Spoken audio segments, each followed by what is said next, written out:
വിശദമായ റിപ്പോർട്ടുകളിലേക്കാണ്. അരൂർ തുറവൂർ ഉയരപ്പാത നിർമ്മാണ മേഖലയിൽ വീണ്ടും അപകടമുണ്ടായിരിക്കുന്നു. ആലപ്പുഴ അരൂർ തുറവൂർ ഉയരപ്പാത നിർമ്മാണ മേഖലയിൽ ഗർഡർ വീണാണ് അപകടം സംഭവിച്ചത്. ഒരാൾ മരിച്ചു. പിക്കപ്പ് വാനിന് മുകളിലേക്ക് നിർമ്മാണത്തിലിരിക്കുന്ന ഒരു ഗർഡർ തകർന്ന് വീഴുകയായിരുന്നു. പിക്കപ്പ് വാൻ്റെ ഡ്രൈവറാണ് മരിച്ചത്. നിർമ്മാണം തുടങ്ങിയത് മുതൽ നിരവധി അപകടങ്ങളാണ് പ്രദേശത്ത് ഉണ്ടായിക്കൊണ്ടിരിക്കുന്നത്. 40-ന് മുകളിൽ ആളുകൾ പല അപകടങ്ങളിലായി ഇവിടെ മരണപ്പെട്ടിരിക്കുന്നു. അജയ്നാഥ് ചേരുകയാണ് വിവരങ്ങളുമായി. അജയ്, 40-ലേറെ ആളുകൾ മുൻപും ഈ ഭാഗത്ത് പല അപകടങ്ങളിലായി മരണപ്പെട്ടിരിക്കുന്നു എന്ന് പറയുമ്പോൾ തികച്ചും ഒരു അനാസ്ഥ അല്ലെങ്കിൽ ഒരു ശ്രദ്ധയില്ലായ്മ തന്നെയാണ് ഒരുപക്ഷെ ഈ അപകടങ്ങളിലേക്ക് നയിച്ചത് എന്ന് എടുത്ത് പറയേണ്ടിയിരിക്കുന്നു. ഇപ്പോൾ ഏറ്റവും ഒടുവിൽ ഈ വാൻ ഡ്രൈവർക്ക്, ഈ പിക്കപ്പ് വാൻ ഡ്രൈവർക്ക് എന്താണ് സംഭവിച്ചത്? എപ്പോഴാണ് ഈ അപകടമുണ്ടായത്? സ്വപ്ന, അതുതന്നെയാണ് 40-ന് മുകളിൽ ജീവനെടുത്ത അപകടക്കണിയായി ഈ തുറവൂർ അരൂർ ദേശീയപാത ഉയരപ്പാത മാറുകയാണ്. മുൻപും നമ്മൾ പല ഘട്ടങ്ങളിലായി ഇതിനെ സംബന്ധിച്ചെല്ലാം വാർത്ത നൽകിയിട്ടുള്ളതാണ്. ഈ അപകടം ഉണ്ടാകുന്നത് പുലർച്ചെ 2:30 കൂടിയാണ്. അതായത് തമിഴ്നാട്ടിൽ നിന്നും മുട്ടയുമായി തിരികെ എത്തുന്നതായിരുന്നു ഈ പള്ളിപ്പാട് സ്വദേശി രാജേഷാണ് ഇത്തരത്തിൽ ദാരുണമായി ഈ അപകടത്തിൽ മരണപ്പെടുന്നത്. പിക്കപ്പ് വാനിന് മുകളിലേക്ക് 80 ടൺ ഭാരമുള്ള 2 ഗർഡറുകൾ വീഴുകയായിരുന്നു. അതിന്റെ ഈ ഗർഡർ ഉയർത്താൻ ശ്രമിക്കുന്നതിനിടയിൽ ജാക്കി തെന്നിപ്പോയതാണ് അപകടത്തിന് കാരണമെന്നാണ് നമ്മൾ ഇപ്പോൾ മനസ്സിലാക്കുന്നത്. എന്തായാലും വലിയ ഭാരമുള്ള, അതായത് 80 ടണ്ണോളം ഭാരമുള്ള 2 ഗർഡറാണ് ഇത്തരത്തിൽ ഈ പിക്കപ്പ് വാനിന് മുകളിലേക്ക് വീഴുന്ന സാഹചര്യമുണ്ടായത്. നിലവിൽ ഈ വാൻ പൊളിച്ചു നീക്കി ഡ്രൈവറെ പുറത്തെടുക്കുന്ന സാഹചര്യമുണ്ട്. അത് ഏതാണ്ട് 4 മണിക്കൂറോളം അല്ലെങ്കിൽ 5 മണിക്കൂറോളം നീണ്ടു നിൽക്കുന്ന ഒരു പ്രവർത്തനങ്ങളുടെ ഭാഗമായിട്ടാണ് ഇത്തരത്തിൽ ഗർഡർ മാറ്റുന്ന സാഹചര്യമുണ്ടായത്. അതായത് വലിയ ഭാരമുള്ള ഗർഡറുകളാണ്. അതുകൊണ്ട് തന്നെ വലിയ ശ്രമകരമായ ഒരു ജോലി കൂടിയായിരുന്നു ഈ പിക്കപ്പ് വാനിന് മുകളിൽ നിന്ന് ഈ ഗർഡറുകൾ മാറ്റുക എന്നുള്ളത്. വലിയ ഒരു ശ്രമകരമായ ജോലി കൂടിയായിരുന്നു. അതുകൊണ്ട് തന്നെ ഒരുപാട് സമയം എടുത്തായിരുന്നു പ്രവർത്തനങ്ങളെല്ലാം തന്നെ നടന്നത്. എന്തായാലും 40-ന് മുകളിൽ അപകടം ഇപ്പോൾ തന്നെ ഇവിടെ നടന്നിട്ടുണ്ട് എന്നുള്ളതാണ്. അജയ്, അത് തന്നെയാണ്. ഈ 40-ഓളം ആളുകൾ ഇതിനു മുൻപ് പല അപകടങ്ങളിലായി ആ മേഖലയിൽ തന്നെ ഒരു മരണം മുനമ്പെന്നൊക്കെ നമ്മൾ പറയുന്നത് പോലെ അവിടെ മരിച്ചിട്ടുണ്ട്. പക്ഷേ എന്നിട്ടും ഒരു തരത്തിലുള്ള ഗതാഗത നിയന്ത്രണം അല്ലെങ്കിൽ അത്തരത്തിലുള്ള എന്തെങ്കിലും ബോർഡുകളടക്കം സ്ഥാപിക്കാത്തത് ഒരു പക്ഷേ ഇത്തരത്തിൽ വലിയ അപകടത്തിലേക്ക് നയിച്ചേക്കാവുന്ന ഒരു സാഹചര്യം അവിടെ ഗതാഗത നിയന്ത്രണം അടക്കമുള്ളവ ഏർപ്പെടുത്തിയിരുന്നില്ലേ? പ്രത്യേകിച്ചും ഈ നിർമ്മാണ മേഖലയായതുകൊണ്ടുകൂടി ഒരുപക്ഷെ വാഹനങ്ങൾ എളുപ്പത്തിൽ കയറി പോകുന്നതിന് ഡ്രൈവർമാരുടെ അശ്രദ്ധ സ്വാഭാവികമാണ്. അതുകൊണ്ട് തന്നെ അത്തരത്തിൽ യാതൊരു സുരക്ഷാ മുൻകരുതലുകളും ഉണ്ടായിരുന്നില്ലേ നേരത്തെ ഇത്രയും ഈ അപകടങ്ങളൊക്കെ സംഭവിച്ച ഒരു സാഹചര്യത്തിൽ കൂടി? സ്വപ്ന, പ്രധാനമായും ഇതിന്റെ പാരലൽ റോഡിന്റെ നിർമ്മാണ പ്രവർത്തനങ്ങൾ പൂർത്തീകരിച്ചതിന് ശേഷം മാത്രമേ ഈ പ്രവർത്തനം നടത്താവൂ എന്നൊരു നിർദ്ദേശം ബഹുമാനപ്പെട്ട അല്ലെങ്കിൽ ഉത്തരവാദിത്തപ്പെട്ട ഹൈക്കോടതി ഉൾപ്പെടെയുള്ള ആളുകളുടെ ഭാഗത്തുനിന്നെല്ലാം ഉണ്ടായിരുന്നു. അല്ലെങ്കിൽ അത്തരത്തിലേക്ക് ഒരു നിർദ്ദേശമെല്ലാം വെച്ചിരുന്നു. പക്ഷേ അതിനെല്ലാം കാറ്റിൽ പറത്തിക്കൊണ്ടുള്ള സമീപനമാണ് ഉണ്ടാകുന്നത്. അതായത് പാരലൽ റോഡ് ഉൾപ്പെടെ വലിയ അപകടം വിളിച്ചു വരുന്ന തരത്തിലേക്ക് ഈ റോഡുകളിലെ മാറുന്ന കാര്യമുണ്ട്. നിലവിലുള്ളത് ഈ രാത്രി കാലങ്ങളിലാണ് ഇത്തരത്തിൽ ഗർഡറുകൾ ഉയർത്തുന്ന ഉൾപ്പെടെയുള്ള ജോലികൾ സാധാരണഗതിയിൽ ചെയ്യാറുള്ളത്. ഇപ്പൊ പുലർച്ചെ 2:00 കൂടിയാണ് ഈ അപകടം ഉണ്ടായത്. സൂചിപ്പിച്ച 40-ന് മുകളിൽ അപകടങ്ങൾ ഉണ്ടായിട്ടും വേണ്ട സുരക്ഷാ ക്രമീകരണങ്ങൾ മതിയായ നിലയിൽ തീർച്ചയായും അങ്ങനെ തന്നെയാണ് അജയ് മനസ്സിലാക്കേണ്ടത്. ഇപ്പോൾ അവിടുത്തെ നാട്ടുകാരനായ സനീഷ് എന്നയാൾ കൂടി ഇപ്പോൾ അമൃത വാർത്തകൾക്കൊപ്പം ചേരുകയാണ്. സനീഷ്, മുൻപും പലതവണ അപകടം ഉണ്ടായതാണ്. ഞങ്ങളുടെ റിപ്പോർട്ടർ പറയുന്ന കണക്കനുസരിച്ചാണെങ്കിൽ 40 തവണ ഇതിനു മുൻപും ആളുകൾ അപകടത്തിൽ അവിടെ മരണപ്പെട്ടിട്ടുണ്ട്. എന്നിട്ടും അവിടെ ഒരു സുരക്ഷ അല്ലെങ്കിൽ ഒരു സുരക്ഷാ വീഴ്ച, കൂടുതൽ മുൻകരുതൽ നടപടികളടക്കം ആ മേഖലയിൽ സ്വീകരിച്ചിരുന്നില്ലേ? സനീഷ് എപ്പോഴാണ് ഈ അപകടത്തെക്കുറിച്ച് അറിഞ്ഞത്? ഞാനൊരു 3 മണിയായപ്പോഴത്തേക്കുമാണ് ഇവിടെ എത്തിയത്. ആ സമയത്ത് ഈ ഇവിടെ ഒരു അയൽവാസിയായ പ്രണൂപും ഞാനും പിന്നെ പോലീസുകാരും ഫയർഫോഴ്സും ആ നേരത്തെ ഉണ്ടായിരുന്നുള്ളൂ. പബ്ലിക്കൊന്നും അത്രയും ഇതായിട്ട് അറിഞ്ഞിട്ടില്ലായിരുന്നു. ഞാൻ വരുമ്പോഴത്തേക്ക് ശരിക്കും പറഞ്ഞാൽ നമുക്കൊന്നും ചെയ്യാൻ പറ്റുന്ന ഒരു സാഹചര്യമില്ല. കാരണം ഈ ഗർഡർ എന്ന് പറഞ്ഞാൽ ഞാൻ അറിഞ്ഞത് വെച്ചാണ് 80 ടണ്ണോളം ഇതിന് വെയിറ്റ് ഉണ്ട്. ആ വെയിറ്റുള്ള ഇത് വന്നിട്ടാണ് ഈ പിക്കപ്പ് വാനിന്റെ മുകളിലോട്ട് വന്ന് വീണതും അതിൽ നിന്നാണ് ഡ്രൈവറിനെ നമുക്ക് രക്ഷിക്കാൻ പോലും പറ്റാത്തൊരു സാഹചര്യമായിരുന്നു. സനീഷ് എങ്ങനെയാണ് അറിഞ്ഞത് ഈ അപകടം നടന്നുവെന്ന്? എങ്ങനെയാണ് സനീഷ് മനസ്സിലാക്കിയത്? പുലർച്ചെ 3 മണിയോടുകൂടിയായിരുന്നല്ലോ അപകടം. ഞാൻ ഒരു പഞ്ചായത്ത് മെമ്പറാണ്, ഇവിടെ സോഷ്യൽ വർക്കറും കൂടിയാണ്. അപ്പൊ എനിക്ക് കോള് വന്നതിന്റെ അടിസ്ഥാനത്തിലാണ് ഞാൻ പെട്ടെന്ന് ഇവിടെ എത്തിയത്. പക്ഷെ നമുക്ക് വന്നെങ്കിൽ നമുക്ക് ഒന്നും ചെയ്യാൻ പറ്റുന്ന ഒരു സാഹചര്യം അല്ലായിരുന്നു. 3 മണിക്കൂറോളം ഈ വാഹനം ഓടിച്ചിരുന്ന ഡ്രൈവർ ഇതിൻ്റെ അകത്ത് പെട്ടിരിക്കുകയായിരുന്നു. ഇപ്പോഴും ആ പിക്കപ്പ് വാൻ അതിന്റെ അടിയിൽ, ആ ഗർഡറിന്റെ അടിയിൽ തന്നെ പെട്ടിരിക്കുകയല്ലേ? ഇപ്പോഴും ആ വാഹനം പുറത്തെടുക്കാനൊന്നും ഇപ്പൊ ഒരു അരമണിക്കൂറായി. ഇപ്പൊ വന്ന് ഗർഡർ മാറ്റി കഴിഞ്ഞിട്ട് ആ പിക്കപ്പ് വാൻ എടുത്ത് അതിൽ നിന്ന് ഫയർഫോഴ്സിന്റെ ഇത് കട്ട് ചെയ്തിട്ടാണ് അദ്ദേഹത്തെ ഇവിടെ നിന്ന് ഇപ്പോൾ ഹോസ്പിറ്റലിലേക്ക് മാറ്റിയിരിക്കുന്നത്. ഇപ്പോൾ ഈ പിക്കപ്പ് വാൻ പുറത്തേക്ക് മാറ്റിക്കഴിഞ്ഞു. ഈ ഡ്രൈവർ മരിച്ചു എന്ന് ഉറപ്പിക്കാമല്ലോ അല്ലേ? ഡ്രൈവറുടെ മൃതദേഹം പുറത്തേക്ക് മാറ്റിക്കഴിഞ്ഞോ? ഡ്രൈവർ മരിച്ചു എന്നുള്ളത് നമുക്ക് സ്ഥിരീകരിക്കാൻ പറ്റിയില്ല. കാരണം ഞങ്ങൾ ആദ്യം കാണുമ്പോൾ അദ്ദേഹത്തിന്റെ കൈയൊക്കെ നനക്കുന്നുണ്ടായിരുന്നു, പിന്നെ ശബ്ദമൊന്നും ഉണ്ടായിരുന്നില്ല. പക്ഷെ എല്ലാവർക്കും ഇത് കണ്ടുകൊണ്ട് നിൽക്കാൻ മാത്രമേ സാധിച്ചുള്ളൂ. അദ്ദേഹത്തെ ആശുപത്രിയിലേക്ക് കൊണ്ടുപോയല്ലോ അല്ലേ? അതെ, എറണാകുളത്തേക്ക് കൊണ്ടുപോയിട്ടുണ്ട്. എറണാകുളം ആശുപത്രിയിലേക്കാണ് മാറ്റിയിരിക്കുന്നത്. ഓക്കെ സനീഷ്, ഈ പ്രദേശത്ത് മുൻപും ഇങ്ങനെ അപകടങ്ങൾ ഉണ്ടാകാറുണ്ട്. താങ്കൾ ഒരു പൊതുപ്രവർത്തകനാണ്, സോഷ്യൽ വർക്കറാണ്, പഞ്ചായത്ത് മെമ്പറാണ്. അധികാരികളുടെ അധികൃതരുടെ ശ്രദ്ധയിൽ ഈ അപകടങ്ങൾ മുൻപ് തുടർക്കഥയാകുന്ന സാഹചര്യത്തിൽ ഈ ഒരു ശ്രദ്ധ പതിപ്പിക്കാൻ കഴിഞ്ഞില്ലയോ? എവിടെയാണ് ഇവിടെ ഒരു പരാജയം സംഭവിച്ചത്? അശ്രദ്ധ കൊണ്ടുള്ള മരണമെന്ന് പറയുമ്പോൾ അതിൻ്റെ വേദന കൂടുതലാണ്. മാഡം, ഞങ്ങൾ ഇതിന്റെ തുടക്കത്തിൽ തന്നെ ഞങ്ങൾ ഇതിന്റെ അപാകതകൾ ചൂണ്ടിക്കാണിച്ചുകൊണ്ട് ഞങ്ങൾ ആദ്യമായിട്ട് മനുഷ്യച്ചങ്ങൽ നടത്തിയ വ്യക്തികളാണ്. ഞങ്ങൾ വോയിസ് ഓഫ് കുത്തിയോട് എന്ന് പറഞ്ഞ ഒരു സംഘടനയുടെ ഇതിൽ നമ്മൾ ആദ്യം ഒരു മനുഷ്യച്ചങ്ങല വയ്ക്കുകയും അതിനുശേഷം നമ്മൾ അരൂർ തുറവൂർ ഒരു റോഡ് യൂസേഴ്സിന്റെ പേരിൽ ഒരു സംഘടന ഉണ്ടാക്കി. അതിന്റെ സെക്രട്ടറി ആയിട്ട് ഞാനായിരുന്നു. ഇതിന്റെ പ്രസിഡന്റ് അദ്ദേഹം മരണപ്പെട്ടുപോയി. എങ്കിൽ പോലും ഞങ്ങൾ കളക്ടറൊക്കെ ആയിട്ട് ഞങ്ങൾ ഒരുപാട് ചർച്ചകളൊക്കെ ചെയ്ത് പറ്റുന്ന രീതിയിലൊക്കെ അവർ ആദ്യമൊക്കെ റോഡൊക്കെ നല്ല രീതിയിലൊക്കെ ചെയ്തു. പിന്നെ മഴ വന്നു കഴിയുമ്പോഴത്തേക്കും ആൾക്കാർക്ക് സഞ്ചരിക്കാൻ പോലും പറ്റാത്തൊരവസ്ഥയിലായിരുന്നു. ഈ പകൽ സമയത്തൊക്കെ അവിടെ ഈ ഗതാഗത നിയന്ത്രണമുണ്ടോ? ഈ പണി നടക്കുന്നതിന്റെ താഴെ കൂടെ വാഹനങ്ങളൊക്കെ കടന്നു പോകുന്നുണ്ടോ? കടത്തിവിടുന്നുണ്ടായിരുന്നു? വാഹനങ്ങൾ കടത്തിവിടുന്നതാണ്. അവർ പണി എവിടെയെങ്കിലും ചെയ്യാൻ നേരത്തെ അവരെ ബ്ലോക്ക് ചെയ്യും. മാർഷൽമാരെ നിർത്തിയിട്ട് അവര് ബ്ലോക്ക് ചെയ്യാറുണ്ട്. ബ്ലോക്ക് ചെയ്തിട്ട് അത് കഴിയുമ്പോഴത്തേക്ക് അവർ വണ്ടി വിട്ടും കൊടുക്കാറുണ്ട്. ഇതും ഇപ്പൊ സംഭവിച്ചതെന്ന് പറഞ്ഞാൽ ഇതും ഇവിടെ ഈ റെയിൽ വെക്കാൻ പറ്റുന്ന സാഹചര്യമുള്ള സ്ഥലമല്ല. കാരണം ഇത് ടോൾ അങ്ങനെയുള്ള സംഭവങ്ങൾ വരുന്ന ഒരു ഏരിയ ആയതുകൊണ്ട് ഇവിടെ 12 ഗഡറാണ് മോളിൽ കയറുന്നത്. അപ്പൊ അതുകൊണ്ട് അതിന് 3 പില്ലർ വെച്ചാണ് ഒരു ലൈനിൽ വരുന്നത്. അവിടെ റെയിൽ വെച്ചുകൊണ്ടാണ് ബാക്കി എല്ലായിടത്തും ചെയ്യുന്നത്. ഇവിടെ റെയിൽ വെക്കാനുള്ള സാഹചര്യം ഇല്ലാത്തത് കൊണ്ട് അവര് ട്രെയിനിന്റെ ഇതിൽ തന്നെയാണ് ഇത് മുകളിലോട്ട് കയറ്റുന്നത്. അത് മുകളിൽ അടുക്കി എല്ലാം കൂടി വെച്ചിട്ട് അത് കറക്റ്റായിട്ട് ബാലൻസ് ചെയ്യാൻ വേണ്ടിയുള്ള സമയത്താണ് ഈ ഇതുണ്ടായത്. മുകളിൽ ഇരുന്നതുകൊണ്ട് ആ നേരത്തൊക്കെ അവർ ബ്ലോക്ക് ചെയ്തിട്ടുണ്ടായെന്നാണ് എനിക്കറിയാൻ കഴിഞ്ഞത്. അത് കഴിഞ്ഞിട്ടാണ് ഇത് നീക്കുന്ന നേരത്താണ് വാഹനങ്ങൾ താഴെ കൂടി പോവുകയും അതിന് വലിയ തടസ്സമൊന്നും ഇല്ലാത്ത രീതി. കാരണം ഇത് മുകളിലിരിക്കുന്നതുകൊണ്ട് വലിയ പ്രശ്നമൊന്നും ഉണ്ടായിരുന്നില്ലായിരുന്നു. പക്ഷെ എന്തോ ആ സമയത്ത് ഇത് താഴെ തെന്നി പോവുകയാണുണ്ടായെന്നാണ് പറഞ്ഞത്.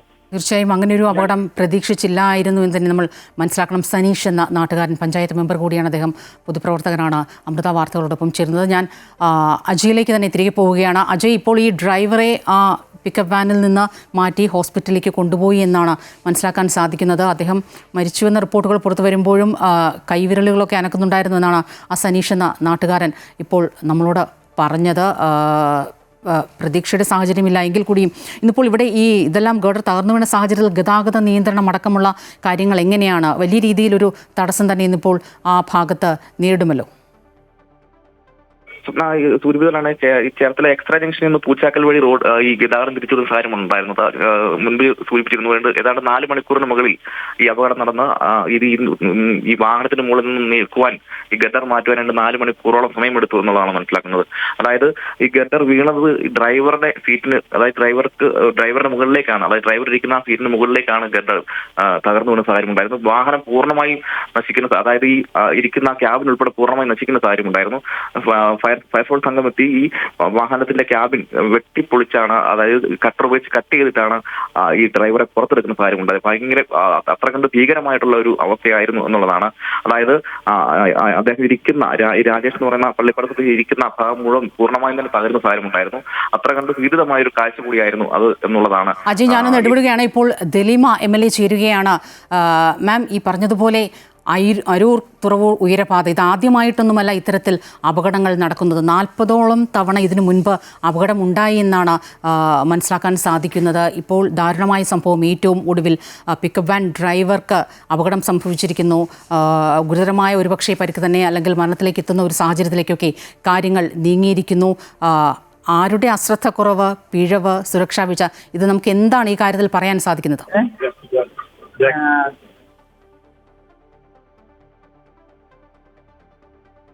മാം പറഞ്ഞോളൂ. ഹലോ, എന്താ വേണ്ടത് മാം? ഇതിപ്പോൾ 40ഓളം മരണങ്ങൾ ഈ ഒരു മേഖലയിൽ ഉണ്ടായി എന്നാണ് നമ്മുടെ റിപ്പോർട്ടർ പറഞ്ഞു തന്നെ. അരൂർ തുറവൂർ ഉയരപാത നിർമ്മാണ മേഖലയാണ്. ഇതിനു മുൻപും ഒരുപാട് അപകടങ്ങൾ ഉണ്ടായിട്ടുള്ള മേഖലയാണ്.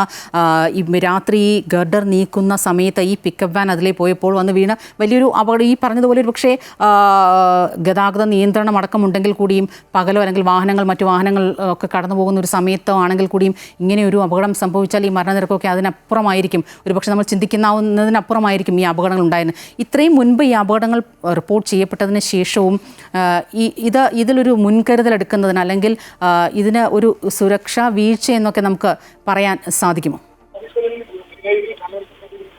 ഇന്നലെ നടന്നത് സുരക്ഷാ വീഴ്ച തന്നെയാണ് എന്ന് പറഞ്ഞ് നമുക്ക്, കാരണം വെച്ചാല് അവര് പറയുന്നത് ഒരു ജാക്കി തെന്നി മാറിയതാണെന്നാണ് പറയുന്നത്. അത് കയറ്റി വെച്ചതിന് ശേഷമാണ് സാധാരണ ഇത്രയും പാലം 75% പൂർത്തിയായതാണ്. ഇതിലെല്ലാത്തിനും കയറിയിരിക്കുന്നത് അനേകം ഗട്ടറുകളാണ്. ഈ ഗട്ടറുകളെല്ലാം ഇതേപോലെ ഒടിഞ്ഞു വീഴാനാണെങ്കിൽ അനേകം മരണങ്ങൾ ഇവിടെ സംഭവിച്ചാണ്. അങ്ങനെയല്ല, അവർ വളരെയധികം ശ്രദ്ധയോടുകൂടെ തന്നെയാണ് പോകുന്നത്. കാരണം നമ്മുടെ പോലീസും സന്നാഹവും ഒക്കെ നമ്മൾ അതിനായിട്ട് മിനിസ്റ്റർ തലത്തിലുള്ള നടപടിയെല്ലാം എടുത്തിട്ടുള്ളതാണ്. മരണങ്ങൾ സംഭവിക്കുന്നതിന് മുന്നേ തന്നെ ഇത്രയും സൂക്ഷ്മതയോടുകൂടെ തന്നെയാണ് ഇത് പോയിക്കൊണ്ടിരിക്കുന്നത്. പക്ഷെ ഇപ്പൊ സംഭവിച്ചുകൊണ്ടിരിക്കുന്നത്, ഇന്നലെ സംഭവിച്ചത് അതിദാരുണമായ ഒരു അപകടം തന്നെയാണ്. അതിനടിയന്തരമായിട്ടുള്ള നടപടിയെടുക്കും. അതിന്റെ എന്തുകൊണ്ട് അപകടം ഉണ്ടായി, ഈ മുൻകരുതൽ നടപടികളൊക്കെ സ്വീകരിച്ചിട്ടുണ്ടെങ്കിൽ മാം, ഈ മുൻകരുതൽ നടപടികളൊക്കെ സ്വീകരിച്ചിട്ടുണ്ടായിരുന്നെങ്കിൽ അതുവഴി എങ്ങനെയാണ് ഈ പിക്കപ്പ് വാൻ ഡ്രൈവർക്ക് കടന്നു പോകാൻ സാധിച്ചത്? പ്രത്യേകിച്ചും ഈ രാത്രികാലങ്ങളിൽ പണി നടക്കാറുണ്ട് എന്ന് പറയുന്നു. അപ്പോൾ അങ്ങനെയാണെങ്കിൽ ഈ പണി നടക്കുന്ന സമയത്ത് സ്വാഭാവികമായും ഒരു ഗതാഗത നിയന്ത്രണം അല്ലെങ്കിൽ ഒരു വാഹനങ്ങളും അങ്ങോട്ട് കടത്തിവിടാതിരിക്കേണ്ട ഒരു സാഹചര്യം, ബോർഡുകൾ അങ്ങനെ എന്തെങ്കിലുമൊക്കെ ചെയ്യേണ്ടതല്ലേ? അത് ചെയ്യുന്നുണ്ടായിരുന്നു എന്നുള്ളതാണ് എനിക്ക് അറിയാൻ കഴിഞ്ഞത്. കാരണം നമ്മൾ ഇവിടെ വന്ന് ഞങ്ങൾ നിരന്തരം അങ്ങോട്ടും ഇങ്ങോട്ടും പോകുന്ന ഇവിടെ എന്റെ മണ്ഡലമാണല്ലോ. അപ്പൊ ഇതെല്ലാം വാഹനങ്ങൾ തടഞ്ഞു വെച്ചുകൊണ്ടാണ് ഇതെല്ലാം മുകളിൽ കയറ്റുന്നത്. അല്ലെങ്കിൽ ഇതിലും വലിയ അപകടങ്ങൾ ഉണ്ടാകേണ്ടതാണല്ലോ. ഇത് ഒരാളുടെ മരണവും നമ്മൾ ആഗ്രഹിക്കുന്നില്ല. ഒരു വ്യക്തി ഒരാളെങ്കിൽ ആ മനുഷ്യന്റെ ജീവൻ നമുക്ക് ഏറ്റവും വിലപ്പെട്ടതാണ്. എന്തുകൊണ്ടാണെന്നുള്ളത് പരിശോധിക്കും, അതിനുള്ള നടപടി എടുക്കുകയും ചെയ്യും.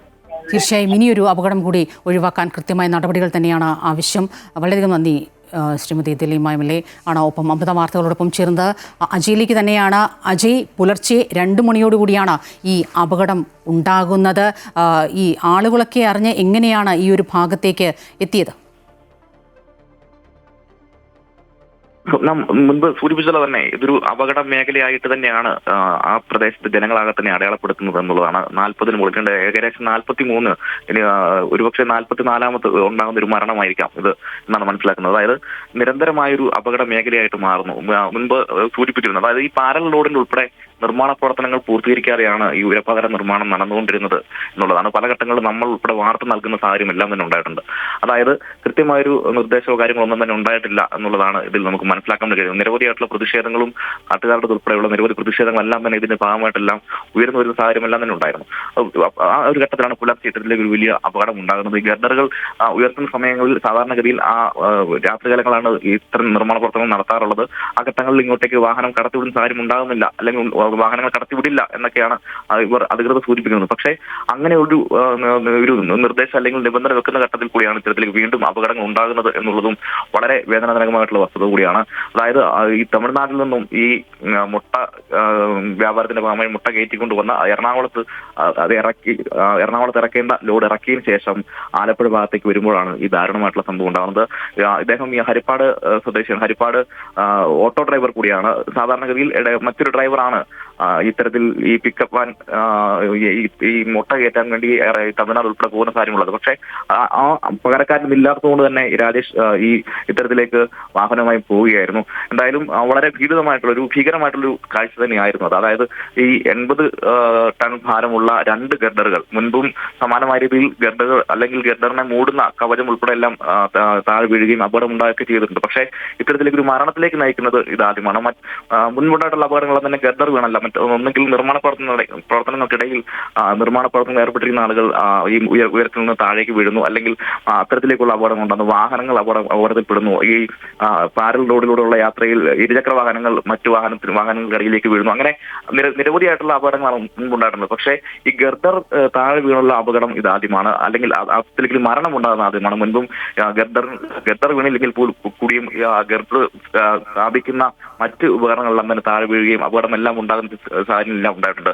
മറ്റൊരു പ്രധാന കാര്യം, ഇന്ത്യയിലെ തന്നെ ഏറ്റവും ദൈർഘ്യമേറിയ ഒരു ഉയരപ്പാത കൂടിയാണ് ഇപ്പോൾ നിർമ്മാണം പൂർത്തീകരിക്കുന്നത്. MLA സൂചിപ്പിച്ചതുപോലെ 70% അതിന്റെ നിർമ്മാണ പ്രവർത്തനങ്ങളെല്ലാം തന്നെ പൂർത്തിയായിട്ടുണ്ട് എന്നാണ് മനസ്സിലാക്കുന്നത്. ഇനി 30% നിർമ്മാണ പ്രവർത്തനം ഇനിയും നടക്കാൻ വേണ്ടിയിട്ടുണ്ട് എന്നും മനസ്സിലാക്കണം. അപ്പോൾ ഇനിയും ഇത്തരത്തിലേക്ക് ഒരു സമീപനം, ഒരു മൃദു സമീപനമാണ് അധികൃതരുടെ ഭാഗത്ത് ഉണ്ടാകുന്നതെങ്കിൽ വീണ്ടും അപകടങ്ങൾ വിളിച്ചു വരുന്ന സാഹചര്യത്തിലേക്ക് മുന്നോട്ട് പോകാം എന്ന് നാം മനസ്സിലാക്കേണ്ടതായിട്ടുണ്ട്.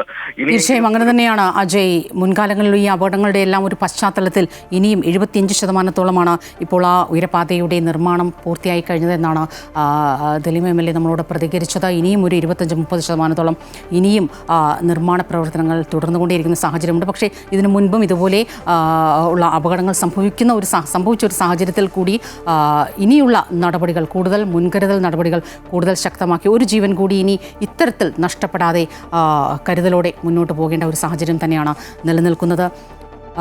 അജയാണ് വിവരങ്ങളുമായി ചേർന്നത്.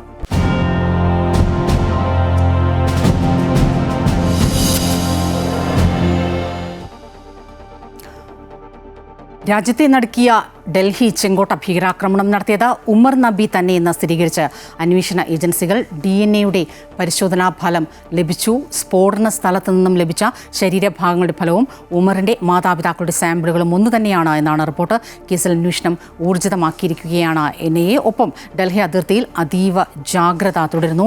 KK പ്രശാന്ത് ചേരുകയാണ്. പ്രശാന്ത്, ഡൽഹി ചെങ്കോട്ട സ്ഫോടനം സംബന്ധിച്ച് ലഭിക്കുന്ന ഏറ്റവും ഒടുവിലത്തെ വിവരങ്ങൾ എങ്ങനെയൊക്കെയാണ്? ഉമർ തന്നെയാണ് ഇത്തരത്തിൽ സ്ഫോടനത്തിൻ്റെ മുഖ്യ ആസൂത്രകൻ എന്ന രീതിയിലേക്ക് തന്നെയാണോ NIA അന്വേഷണം മുന്നോട്ട് പോകുന്നത്?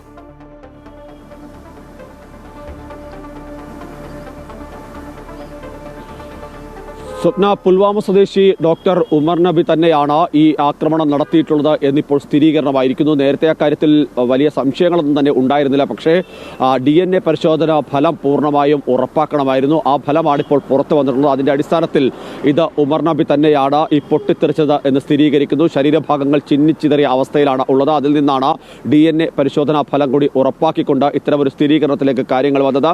ഇത്തരത്തിലൊരു സംശയം വന്ന സമയത്ത് തന്നെ ഉമറിൻ്റെ രക്ഷിതാക്കളിൽ നിന്നും ബന്ധുക്കളിൽ നിന്നും ഒക്കെ തന്നെ DNA സാമ്പിളുകൾ ശേഖരിച്ചിരുന്നു. അതിന്റെ അടിസ്ഥാനത്തിലാണ് ഈ പരിശോധന ഇപ്പോൾ പൂർത്തിയായിട്ടുള്ളത്. ഏതായാലും നേരത്തെ പറഞ്ഞിരുന്ന പോലെ തന്നെ വളരെ ആസൂത്രിതമായൊരു നീക്കമാണ് ഇത്തരത്തിൽ നടന്നിട്ടുള്ളത്. ഇതിൽ ഏറ്റവും പ്രധാനപ്പെട്ട കാര്യം, ഉമർ നബി കുറേ ദിവസങ്ങളായി മൊബൈൽ ഫോണുകളെല്ലാം തന്നെ സ്വിച്ച് ഓഫ് ചെയ്തിരുന്നു. ഇയാളുടെ കൈവശം 5 ഫോണുകൾ ഉണ്ടായിരുന്നു എന്നുള്ളതാണ് മനസ്സിലാക്കാൻ കഴിയുന്നത്. ഈ ഫോണുകളെല്ലാം തന്നെ സ്വിച്ച് ഓഫ് ചെയ്തിരുന്നു. അതുകൊണ്ട് തന്നെ ഒരു തരത്തിലും ഇയാളെ കണ്ടെത്തുക അത്ര എളുപ്പമായിരുന്നില്ല. അങ്ങനെ അതിനിടയിൽ തന്നെയാണ് ഈ സ്ഫോടനത്തിലേക്ക് കാര്യങ്ങൾ എത്തുകയൊക്കെ ചെയ്തത്. പിന്നീട് ഏറ്റവും പ്രധാനപ്പെട്ട നീക്കം എന്ന് പറയുന്നത് ഇയാളാണെന്ന് ഉറപ്പിക്കുക എന്നുള്ളതാണ്. കാരണം മറ്റേതെങ്കിലും തരത്തിലുള്ള ആളുകൾ ഇതുമായി ബന്ധപ്പെട്ടിട്ടുണ്ടോ തുടങ്ങിയ സംശയങ്ങൾ ഇപ്പോഴും നിലനിൽക്കുന്നത്. കാരണം ഉമർ നബി കൂടാതെ ചില ആളുകൾ ഇയാൾക്കൊപ്പം ഈ റെഡ് ഫോർട്ടിന് സമീപത്തേക്ക് എത്തിയിരുന്നു എന്ന് തന്നെയാണ് അന്വേഷണ സംഘം ഇപ്പോഴും വ്യക്തമാക്കുന്നത്. അതുകൊണ്ട് തന്നെയാണ് അത്തരത്തിലുള്ള അന്വേഷണത്തിലേക്ക് കാര്യങ്ങൾ പോയത്. ഏതായാലും നിലവിൽ ഏറ്റവും പ്രധാനപ്പെട്ട ആശങ്കകൾ ഒഴിവാക്കാൻ അന്വേഷണ സംഘത്തിന് കഴിഞ്ഞിട്ടുണ്ട്. കാരണം 2 കാറുകൾ ഉമർ നബി വാങ്ങിയിരുന്നു. രണ്ടാമത്തെ കാർ ഇന്നലെ രാത്രി വൈകി കണ്ടെത്തി. അതോടുകൂടി തന്നെയാണ് വലിയ ആശ്വാസത്തിലേക്ക് കാര്യങ്ങൾ പോകുന്നത്. ഇനിയിപ്പോൾ ഏതെങ്കിലും തരത്തിൽ മറ്റെവിടെയെങ്കിലും ഈ സ്ഫോടക വസ്തുക്കൾ എന്തെങ്കിലും സൂക്ഷിച്ചിട്ടുണ്ടോ തുടങ്ങിയ കാര്യങ്ങൾ സംബന്ധിച്ച പരിശോധന നടക്കുന്നുണ്ട്. അതിൻ്റെ കൂടി ഭാഗമായാണ് ഇപ്പോൾ ഡൽഹിയിലേക്കുള്ള അതിർത്തി പ്രദേശങ്ങളിലെല്ലാം തന്നെ കനത്ത സുരക്ഷയും ജാഗ്രതയും തുടരുന്നുണ്ട്. ഒപ്പം തന്നെ വാഹനങ്ങൾ പൂർണ്ണമായും പരിശോധിച്ച് മാത്രമാണ് രാജ്യ തലസ്ഥാനത്തേക്ക് കയറ്റിവിടുന്നത്. രാജ്യ തലസ്ഥാനത്തെ പ്രധാന മേഖലകളിലെല്ലാം തന്നെ അതീവ ജാഗ്രതയും സുരക്ഷയും തുടരുക തന്നെയാണ്. കൃത്യമായ പരിശോധനകളുണ്ട്.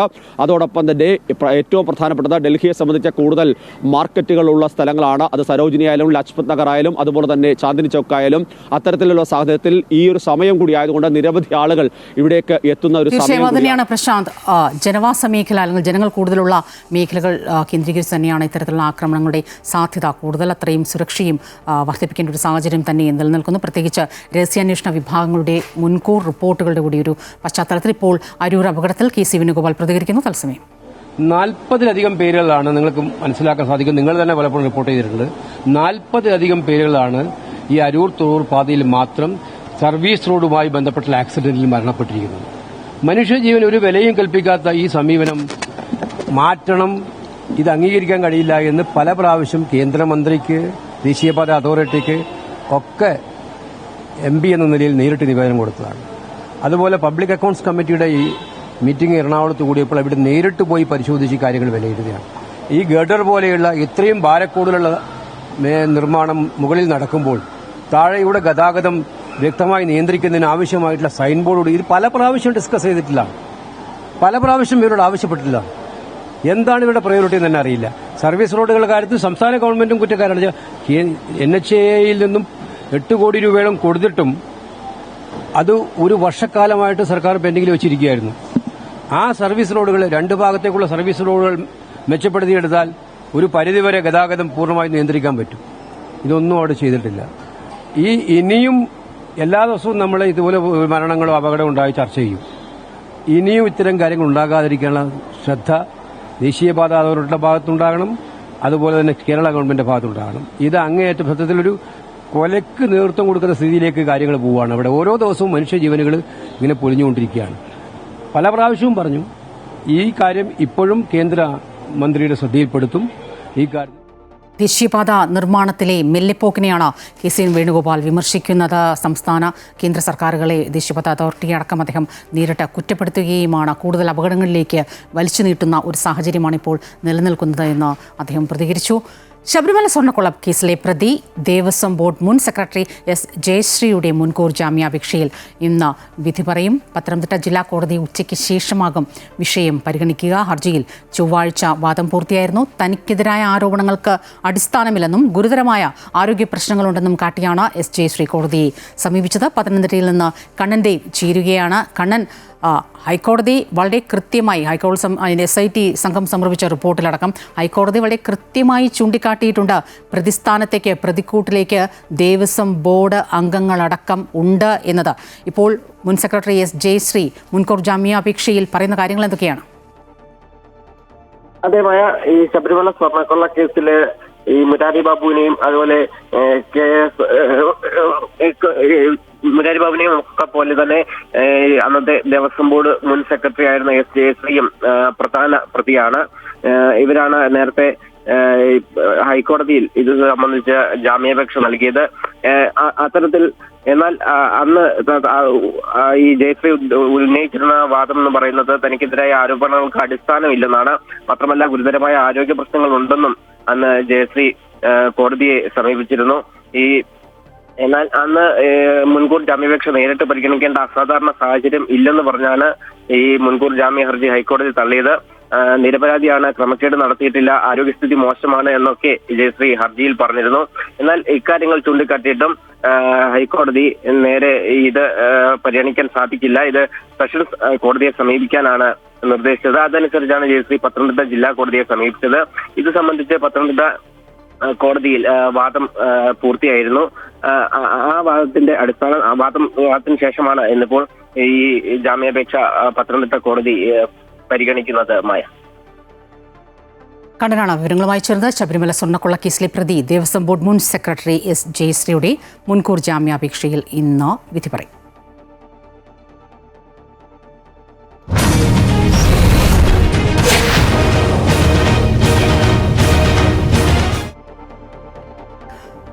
കൊല്ലം ജില്ലയിലെ തെരഞ്ഞെടുപ്പ് ചിത്രത്തിലേക്കാണ്. 56 വാർഡുകളുള്ള കൊല്ലം കോർപ്പറേഷനിൽ കോൺഗ്രസ് 3 ഘട്ടങ്ങളിലായി 32 സ്ഥാനാർത്ഥികളെ പ്രഖ്യാപിച്ചപ്പോൾ BJP ആദ്യഘട്ടത്തിൽ 21 സ്ഥാനാർത്ഥികളുടെ പട്ടിക പുറത്തുവിട്ടു. തുടർഭരണം ലഭിക്കുമെന്ന ആത്മവിശ്വാസത്തിലുള്ള LDF ആകട്ടെ ഇതുവരെ സ്ഥാനാർത്ഥികളെ ഔദ്യോഗികമായി പ്രഖ്യാപിച്ചിട്ടില്ല. പക്ഷേ സമൂഹമാധ്യമങ്ങൾ വഴി നിരവധി പേരുകൾ ഇതിനോടകം തന്നെ പുറത്തു വരുന്നുമുണ്ട്. BJPയുടെ 2ാം ഘട്ട സ്ഥാനാർത്ഥി പട്ടിക പ്രഖ്യാപനം ഇന്ന് ഉണ്ടാകും എന്ന വിവരമാണ് ഇന്നിപ്പോൾ വരുന്നത്. കൊല്ലത്തു നിന്നും സുധീഷ് ചേരുകയാണ്. സുധീഷ്, കൊല്ലം ഈ പറഞ്ഞതുപോലെ LDFിൻ്റെ ചുവപ്പ് കോട്ടയാണ്. അത് നിലനിർത്താനുള്ള ശ്രമം തദ്ദേശ തെരഞ്ഞെടുപ്പുകളിൽ പ്രത്യേകിച്ച് അത് നിലനിർത്താനുള്ള ശ്രമം LDFിൻ്റെ ഭാഗത്തുനിന്നുണ്ടാകും. പക്ഷേ ഈ പറഞ്ഞതുപോലെ സ്ഥാനാർത്ഥി പട്ടിക ഒരുപടി മുൻകൂട്ടി നേരത്തെ പ്രഖ്യാപിച്ച് കോൺഗ്രസ് അത് തിരിച്ചുപിടിക്കാൻ ആ വഴിയൊന്ന് മാറ്റിപ്പിടിക്കാനുള്ള ശ്രമങ്ങൾ തുടങ്ങിക്കഴിഞ്ഞു. ഇന്നിപ്പോൾ BJPയുടെയും 2ാം ഘട്ട പട്ടിക പുറത്തുവരുമല്ലോ.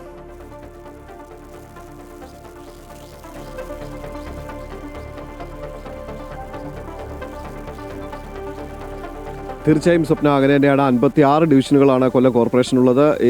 ഈ ഒരു ഡിവിഷനുകളിലേക്കാണ് ഇപ്പോൾ സ്ഥാനാർത്ഥി പ്രഖ്യാപനം പാർട്ടികളെല്ലാം തന്നെ നടത്തിക്കൊണ്ടുവരുന്നത്. പക്ഷേ LDF ഇതുവരെ സ്ഥാനാർത്ഥി പ്രഖ്യാപനം നടത്തിയിട്ടില്ല എന്നുള്ളൊരു ചിത്രം കൂടി ഇവിടെ കാണേണ്ടതുണ്ട്. എന്നാൽ UDF ആകട്ടെ ഇനി 8 സീറ്റുകളിൽ മാത്രമാണ് ഇനി സ്ഥാനാർത്ഥി പ്രഖ്യാപനം നടത്തേണ്ടതുള്ളത്. അതിൽ ലീഗിൻ്റെയും ഫോർവേഡ് ബ്ലോക്കിൻ്റെയും കേരള കോൺഗ്രസിൻ്റെയും ഓരോ സീറ്റുകൾ വീതവും കോൺഗ്രസിൻ്റെ 6 സീറ്റുകളിലേക്കുമാണ് ഇനി സ്ഥാനാർത്ഥി പ്രഖ്യാപനം ഉണ്ടാകേണ്ടത്. കോൺഗ്രസ് ഇപ്പോൾ 3 ഘട്ടങ്ങളിലായിട്ട് സ്ഥാനാർത്ഥി പ്രഖ്യാപനം പ്രഖ്യാപനം ഏകദേശം 38 സീറ്റുകളാണ് 56 ഡിവിഷനുകളിലുള്ള കോർപ്പറേഷനിൽ കോൺഗ്രസിനുള്ളത്. അതിൽ 32 സീറ്റുകളിലേക്ക് അവർ സ്ഥാനാർത്ഥികളെ പ്രഖ്യാപിച്ചു കഴിഞ്ഞു. 3 ഘട്ടങ്ങളിലായി അവർ സ്ഥാനാർത്ഥി പ്രഖ്യാപനം നടത്തി. അതിൽ 2ഉം 3ഉം ഘട്ടങ്ങളിൽ സ്ഥാനാർത്ഥി പ്രഖ്യാപനം ഉണ്ടായപ്പോൾ അതിൽ കൂടുതലും യുവാക്കൾക്കായിരുന്നു പ്രാതിനിധ്യം നൽകിയിരുന്നത് എന്നും ശ്രദ്ധേയമാണ്. ഒപ്പം BJP ആകട്ടെ 21 സീറ്റുകളിലേക്ക് 56 ഡിവിഷനുകളിലുള്ള കോർപ്പറേഷനിലെ 21 സീറ്റുകളിലേക്കാണ് ആദ്യഘട്ടത്തിൽ സ്ഥാനാർത്ഥി പ്രഖ്യാപനം നടത്തിയത്. ഇന്ന് അവർ അതിനിടെ 2ാം ഘട്ട സ്ഥാനാർത്ഥി പ്രഖ്യാപനം ഉണ്ടാവുമെന്നാണ് പറയുന്നത്. ഈ 2ാം ഘട്ടത്തിൽ ആദ്യഘട്ടത്തിൽ അവർ കൂടുതൽ പ്രാധാന്യം നൽകിയത് കൂടുതൽ ജനകീയ മുഖങ്ങളെയും ഒപ്പം പ്രവൃത്തി പരിചയമുള്ളവരെയൊക്കെ ആയിരുന്നു BJP ആദ്യഘട്ടത്തിൽ കൂടുതൽ പ്രാധാന്യം നൽകിയത്. എന്നാൽ ഇത്തവണ ഈ 2ാം ഘട്ടത്തിൽ കൂടുതലായി പ്രാധാന്യം നൽകുന്നത് യുവാക്കൾക്കായിരിക്കുമെന്നൊരു സൂചന BJP വൃത്തങ്ങൾ നൽകുന്നുണ്ട്. എന്നാൽ LDF ആകട്ടെ ഇതുവരെയും അവരുടെ സ്ഥാനാർത്ഥികളെ ഔദ്യോഗികമായി പ്രഖ്യാപിച്ചിട്ടില്ല എന്നതും ശ്രദ്ധേയമാണ്. പക്ഷേ സമൂഹ മാധ്യമങ്ങൾ വഴി പല വാർഡുകളിലെയും സ്ഥാനാർത്ഥികൾ തങ്ങളെ വിജയിപ്പിക്കണമെന്ന് ആവശ്യപ്പെട്ടുകൊണ്ട് അവരുടെ ചിത്രങ്ങളടക്കം പ്രചരിപ്പിക്കുന്ന ഒരു സാഹചര്യമുണ്ട്. സമൂഹ മാധ്യമങ്ങളിലൂടെ അത്തരത്തിൽ നിരവധി പേരുകൾ പറഞ്ഞു കേൾക്കുന്നുണ്ട്. എങ്കിൽ പോലും അതൊന്നും ഔദ്യോഗികമായി പ്രഖ്യാപിക്കാത്തത് മൂലം നമുക്ക് അതിനകത്തൊരു സ്ഥിരീകരണം വരുത്തേണ്ടതുണ്ട്. പക്ഷേ വരും ദിവസങ്ങളിൽ സ്ഥാനാർത്ഥി പ്രഖ്യാപനവുമായി മുന്നോട്ട് വരുമെന്നാണ് LDF അറിയിച്ചിട്ടുള്ളത്. ഒരുപക്ഷെ നാളെ ഇതുമായി ബന്ധപ്പെട്ടുള്ള സ്ഥാനാർത്ഥി പ്രഖ്യാപനം CPM-ന്റെ തീർച്ചയായും ഏറ്റവും വലിയ കടമ്പ തന്നെയാണ് സ്ഥാനാർത്ഥി പ്രഖ്യാപനം. പ്രത്യേകിച്ച് പ്രാദേശിക തദ്ദേശ തെരഞ്ഞെടുപ്പ് കൂടിയാകുമ്പോൾ ഒരുപാട് സ്ഥാനാർത്ഥികളാണ്, ഒന്നിലേറെ സ്ഥാനാർത്ഥികളാണ്, വിമത സ്ഥാനാർത്ഥികളടക്കമാണ് സ്ഥാനാർത്ഥിയായി നിൽക്കണമെന്ന ആവശ്യവുമായി ഒരുപക്ഷെ മുന്നണികൾക്ക് മുന്നിലേക്ക് എത്തുന്നത്. അതുകൊണ്ട് തന്നെ അതുമായി ബന്ധപ്പെട്ട തർക്കങ്ങളും അങ്ങനെ തുടരുകയാണ്. കോഴിക്കോട് ജില്ലയിൽ LDF-ൽ സീറ്റ് വിഭജനം കീറാമുട്ടി തന്നെയാണ്. പതിവിന് വിപരീതമായി സ്ഥാനാർത്ഥി നിർണയത്തിലും തർക്കങ്ങൾ വർദ്ധിച്ചത് LDF-ന് തലവേദനയായിട്ടുണ്ട്. കോഴിക്കോട് കോർപ്പറേഷനിൽ മേയർ സ്ഥാനത്തേക്ക് CPM-ലെ CP മുസാഫർ ഇത്തവണയും മത്സരരംഗത്തുണ്ടാകും.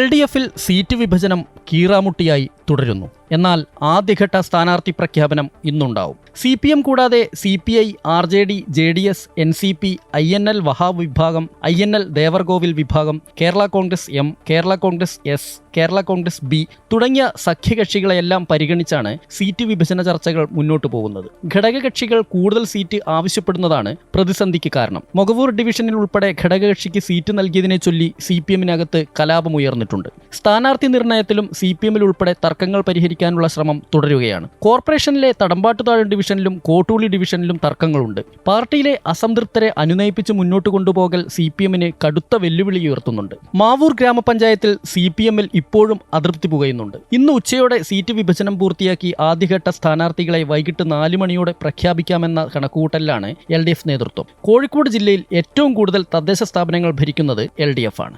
അമൃത ന്യൂസ്, കോഴിക്കോട്. വിനേഷ് ചേരുകയാണ് വിവരങ്ങളുമായി. വിനേഷ്, തദ്ദേശ തെരഞ്ഞെടുപ്പുകൾ പൊതുവെ ചുവന്ന ചരിത്രമാണ് കോഴിക്കോടിന് ഉള്ളത്. ഈ പറഞ്ഞതുപോലെ വിനീഷിലേക്കാണ് നമുക്ക് പോകേണ്ടത്. നേരത്തെ സൂചിപ്പിച്ചതുപോലെ വിനീഷിൻ്റെ റിപ്പോർട്ടിൽ പറയുന്നത് പോലെ തന്നെ തദ്ദേശ തെരഞ്ഞെടുപ്പിൽ പൊതുവെ ഒരു ചുവന്ന ചരിത്രം അങ്ങനെയാണ്. കോർപ്പറേഷനിലടക്കം കോഴിക്കോട് കോർപ്പറേഷൻ കഴിഞ്ഞ 50 വർഷമായി LDF-ആണ് ഭരണം പിടിച്ചിരിക്കുന്നത്. സ്വാഭാവികമായും ഇപ്പോൾ LDF-ന് ഇത്തവണ സ്ഥാനാർത്ഥി നിർണയം വലിയ തരത്തിൽ കീറാമുട്ടിയാകുന്നു എന്ന റിപ്പോർട്ടുകൾ തന്നെ പുറത്തു വരികയാണ്. വിനീഷ്, ഈ പറഞ്ഞതുപോലെ സ്ഥാനാർത്ഥി നിർണയമാണ് ഏറ്റവും വലിയ കടമ്പ. അത് കഴിഞ്ഞാൽ തന്നെ ഈ പ്രചരണത്തിന് മുന്നണികൾക്ക് ഇറങ്ങാൻ സാധിക്കുകയുള്ളൂ, സജീവമായ ഒരു പ്രചരണത്തിനടക്കം.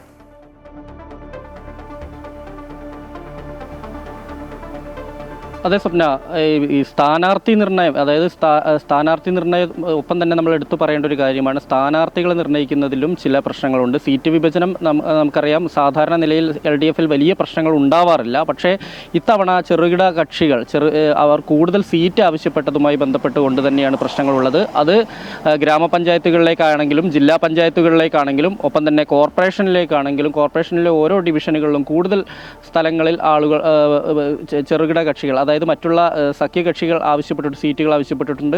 ഇത് കൃത്യമായി കൊടുക്കാൻ കഴിയില്ല എന്നുള്ളൊരു നിലപാട് തന്നെയാണ് CPM-ൻ്റേത്. കാരണം ഇത്തരത്തിൽ നമുക്കറിയാം, ഇപ്പോൾ INL 2 വിഭാഗമുണ്ട്. INL പിളർന്നതിന് ശേഷം ദേവർകോവിൽ വിഭാഗവുമുണ്ട്, അതുപോലെ തന്നെ വഹാബിൻ്റെ വിഭാഗവുമുണ്ട്. ഈ 2 കൂട്ടരും ആവശ്യപ്പെടുന്നത് കഴിഞ്ഞ കാലങ്ങളിൽ ഒരുമിച്ചുണ്ടായിരുന്ന സമയത്തുണ്ടായിരുന്ന അതേ സീറ്റ് 2 കൂട്ടർക്കും വേണം. അതായത് 10 സീറ്റാണ് കൊടുക്കുന്നതെങ്കിൽ ഇവർ ചോദിക്കുന്നത് 2 കൂട്ടരും കൂടെ 20 സീറ്റാണ് ചോദിക്കുന്നത്. പക്ഷേ അങ്ങനെയൊന്നും കൊടുക്കാൻ കഴിയില്ല. നിലവിലുള്ളത് വീതം വെച്ച് കൊടുക്കുക എന്നുള്ളതാണ്. ഒപ്പം തന്നെ RJD ഉണ്ട്, അതുപോലെ തന്നെ മറ്റുള്ള CPI ഉണ്ട്. CPIക്കും നമുക്കറിയാം, CPIക്ക് ചില സ്ഥലങ്ങളിൽ കോഴിക്കോട് ജില്ലയിലെ ചില പ്രദേശങ്ങളിൽ കാര്യമായ സ്വാധീനമുള്ളത് കൂടിയാണ്.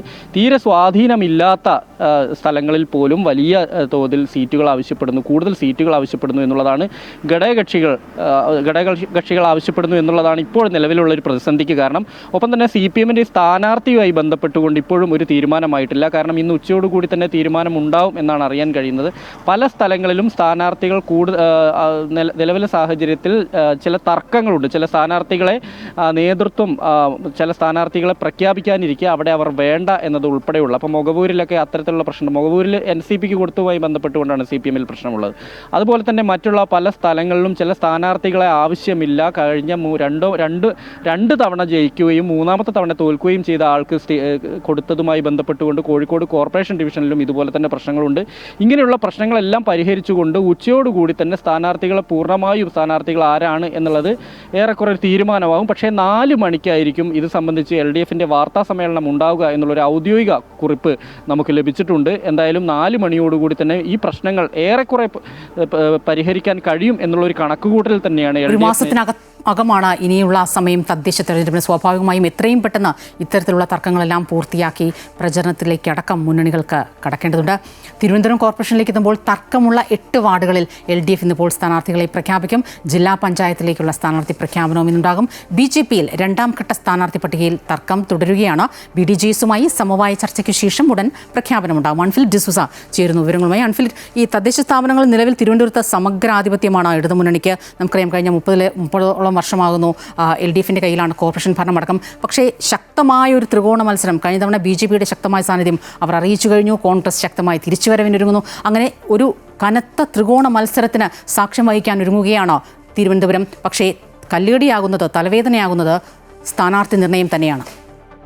തീർച്ചയായും സ്വപ്ന, LDFന്റെ സ്ഥാനാർത്ഥികളിൽ LDF CPM ഘടകകക്ഷി CPMന്റെ സ്ഥാനാർത്ഥികളെ മുഴുവൻ പ്രഖ്യാപിച്ചു കഴിഞ്ഞു, CPIയുടെ പ്രഖ്യാപിച്ചു കഴിഞ്ഞു. മറ്റുള്ള ഘടകകക്ഷികളുടെ ഒരു 8 സീറ്റിലാണ് തർക്കമുള്ളത്. ആ 8 സീറ്റിൽ ഇന്ന് രാവിലെയോടുകൂടി ഒരു 10 മണിയോടുകൂടി തർക്കമൊക്കെ അവസാനിപ്പിച്ച് പ്രഖ്യാപിക്കുമെന്നാണ് ജില്ലാ നേതൃത്വം അറിയിച്ചിരിക്കുന്നത്. പലയിടത്ത് ഈ വെങ്ങാനൂർ തന്നെ ആകെ ഒരു ആശയക്കുഴപ്പമുണ്ട്. വെങ്ങാനൂർ JDSനുള്ളതാണ്. പക്ഷേ ഇപ്പോഴത്തെ തന്നെ വെങ്ങാനൂർ വാർഡ് ഡിവിഷനിൽ JDSും RJDയും വനിതാ സംവരണമാണ്. 2 വനിതകളെ ഇറക്കി അവർ LDF സ്ഥാനാർത്ഥികളെന്ന് അവിടേക്ക് പോസ്റ്ററൊക്കെ ഒട്ടിച്ചു കഴിഞ്ഞിരിക്കും. അപ്പോൾ ആരാണ് ഔദ്യോഗിക സ്ഥാനാർത്ഥി എന്ന് നാട്ടുകാർക്ക് ഇപ്പോഴും ആശയക്കുഴപ്പം നിലനിൽക്കുന്നുണ്ട്. അപ്പോൾ അത്തരത്തിലുള്ള തർക്കങ്ങളൊക്കെ പരിഹരിച്ചുള്ള ആ 8 വാർഡുകളിലാണ് ഇന്ന് ഘടകകക്ഷികളുടെ 8 ഡിവിഷനുകളിൽ നിന്ന് പ്രഖ്യാപനം ഉണ്ടാകും. അതോടൊപ്പം തന്നെ ജില്ലാ പഞ്ചായത്തിലെ സ്ഥാനാർത്ഥികൾ LDF സ്ഥാനാർത്ഥികളുടെ മുഴുവൻ പ്രഖ്യാപനവും ഇന്നുണ്ടാകും. മറുഭാഗത്ത് BJPയിലാണെങ്കിൽ BJP ഇപ്പോൾ 67 സ്ഥാനാർത്ഥികളെ മാത്രമേ 1ാം ഘട്ടത്തിൽ പ്രഖ്യാപിച്ചിട്ടുള്ളൂ. 2ാം ഘട്ടത്തിലെ സ്ഥാനാർത്ഥി പ്രഖ്യാപിക്കാൻ വലിയ തോതിലുള്ള തർക്കം അവിടെ സ്ഥാനാർത്ഥികളെ ചുറ്റി നിൽക്കുന്നുണ്ട്. പ്രത്യേകിച്ച് ഘടകകക്ഷിയായ BDJS ആണ്. BDSന്റെ സീറ്റുകളുടെ ചൊല്ലിയുടെ തർക്കത്തിൽ അത് BJPയുടെ സ്വാധീനമുള്ള വാർഡുകൾ ഡിവിഷനുകളിലും BDJS സ്ഥാനാർത്ഥിത്വം വേണമെന്ന് പറയുന്നു. വലിയ രീതിയിൽ കഴിഞ്ഞ 2 ദിവസമായി BDJസിന്റെ തർക്കം പരിഹരിക്കാൻ സമവായ ചർച്ചകളൊക്കെ നടന്നുവെങ്കിൽ അത് വലിയ രീതിയിൽ ഫലം കണ്ടില്ല എന്നാണ് മനസ്സിലാക്കുന്നത്. നാളെ NDAയുടെ യോഗം ചേരുന്നുണ്ട്. ആ യോഗത്തിൽ ഒരുപക്ഷെ സമവായ ചർച്ചകളൊക്കെ വരികയാണെങ്കിൽ നാളെ പ്രഖ്യാപനം, ബാക്കി ഡിവിഷനുകളുടെ നാളെ പ്രഖ്യാപനം ഉണ്ടാകുമെന്നാണ് മനസ്സിലാക്കാൻ കഴിയുന്നത്. അതേസമയം കോൺഗ്രസ് കോർപ്പറേഷന് മുഴുവൻ സ്ഥാനാർത്ഥികളുടെ കോൺഗ്രസ് പ്രഖ്യാപിച്ചു കഴിഞ്ഞു, ജില്ലാ പഞ്ചായത്തിലും പ്രഖ്യാപിച്ചു കഴിഞ്ഞു. UDF മുസ്ലിം ലീഗിനും ബാക്കിയുള്ള സീറ്റുകളുണ്ടായിരുന്നു. ഏറെക്കുറെ മുസ്ലിം ലീഗിന്റെ സ്ഥാനാർത്ഥിത്വം പ്രഖ്യാപിച്ചു കഴിഞ്ഞു. പിന്നെ നേരത്തെ സ്വപ്നം സൂചിപ്പിച്ചതുപോലെ 3 മുന്നണികളും ശക്തമായ ത്രികോണ മത്സരം നടത്തുന്ന ഏറ്റവും ശക്തമായ മികച്ച പ്രകടനം പുറത്തെടുക്കാൻ തന്നെയാണ് 3 മുന്നണി. പ്രത്യേകിച്ച് 3ാം സ്ഥാനത്ത് നിൽക്കുന്ന UDF വലിയ രീതിയിലുള്ള പ്രചാരണവുമായി രംഗത്തുണ്ട്. അതേസമയം ആശയക്കുഴപ്പങ്ങളും തർക്കങ്ങളൊക്കെ പരിഹരിച്ച് മറ്റ് 2 മുന്നണികളും സ്ഥാനാർത്ഥികളെ ഇന്നോ നാളെയോ പ്രഖ്യാപിക്കുമെന്ന് തന്നെയാണ് മനസ്സിലാക്കുന്നത്. തിരുവനന്തപുരം കോർപ്പറേഷനിൽ തർക്കമുള്ള 8 വാർഡുകൾ, ഒപ്പം ജില്ലാ പഞ്ചായത്തിലേക്കുള്ള LDFന്റെ സ്ഥാനാർത്ഥി പ്രഖ്യാപനം ഉണ്ടാകും. BJPയുടെ 2ാം ഘട്ട സ്ഥാനാർത്ഥി പട്ടികയിൽ തർക്കം തുടരുന്നു.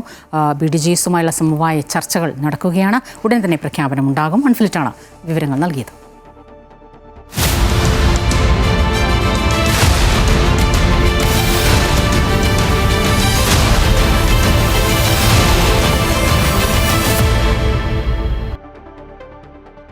നാല് പതിറ്റാണ്ടോളം ഇടതുമുന്നണി ഭരിച്ച ഗ്രാമപഞ്ചായത്തായിരുന്നു വട്ടംകുളം. എന്നാൽ കഴിഞ്ഞ തവണ ഇടതാധിപത്യം അവസാനിപ്പിച്ച് UDF ഭരണം പിടിച്ചെടുത്തു.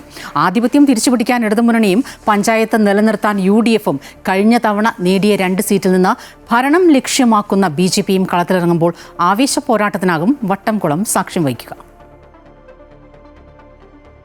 ഒരു കാലത്ത് CPMന്റെ ഉറച്ച കോട്ടയായിരുന്നു വട്ടംകുളം ഗ്രാമപഞ്ചായത്ത്. 40 വർഷത്തോളം നീണ്ട തുടർ ഭരണത്തിനു ശേഷം കഴിഞ്ഞ തവണ UDF വട്ടംകുളം പിടിച്ചെടുത്തു. കഴിഞ്ഞ തവണ ആകെ ഉണ്ടായിരുന്ന 19 സീറ്റിൽ 9 സീറ്റ് UDFും 8 സീറ്റ് LDFും നേടിയപ്പോൾ ചരിത്രത്തിലാദ്യമായി 2 സീറ്റ് BJP നേടി. ഇതിനിടെ CPM മെമ്പർ മരണപ്പെട്ടതിനെ തുടർന്ന് നടന്ന ഉപതെരഞ്ഞെടുപ്പിൽ CPM വിമതൻ സ്വതന്ത്രനായി മത്സരിച്ച് UDFന് പിന്തുണ നൽകി. ഇത്തവണ ഭരണം നിലനിർത്താൻ UDFും നഷ്ടപ്പെട്ട ആധിപത്യം തിരിച്ചുപിടിക്കാൻ ഇടതുപക്ഷവും അരയും തലയും മുറുക്കി രംഗത്തുണ്ട്. അതേസമയം സീറ്റുകളുടെ എണ്ണത്തിൽ വലിയ മുന്നേറ്റം ഉണ്ടാക്കാനാകുമെന്ന പ്രതീക്ഷയിൽ BJPയും കളത്തിൽ സജീവമാണ്. പഞ്ചായത്തിൽ നടപ്പിലാക്കിയ വിവിധ പദ്ധതികൾ നേട്ടമാകുമെന്ന പ്രതീക്ഷയിലാണ് UDF. ജില്ലയിൽ തന്നെ വളരെ വിപ്ലവകരമായിട്ടുള്ള മാറ്റങ്ങളാണ് നടത്തിയത്. ഏകദേശം 568ഓളം ലൈഫ് ഭവന പദ്ധതിയുമായി ബന്ധപ്പെട്ടുകൊണ്ട് വീടുകൾ നൽകാൻ ഗ്രാമപഞ്ചായത്തിന് സാധിച്ചു. നമ്മളെ സംബന്ധിച്ചിടത്തോളം ഒട്ടേറെ വികസന പ്രവർത്തനങ്ങളാണ് നമ്മൾ കഴിഞ്ഞ പഞ്ചായത്ത് തെരഞ്ഞെടുപ്പിനെ നേരിടുന്ന സമയത്ത് നമ്മൾ പ്രകടന പത്രികയിൽ പറഞ്ഞ ഏകദേശം 90% കാര്യങ്ങൾ നടപ്പാക്കാൻ നമുക്ക് സാധിച്ചു. ജനങ്ങളുടെ വിഷയങ്ങൾ 100% അറിഞ്ഞുകൊണ്ട് പ്രവർത്തിക്കുന്ന ഒരു ഭരണസമിതിയാണ്.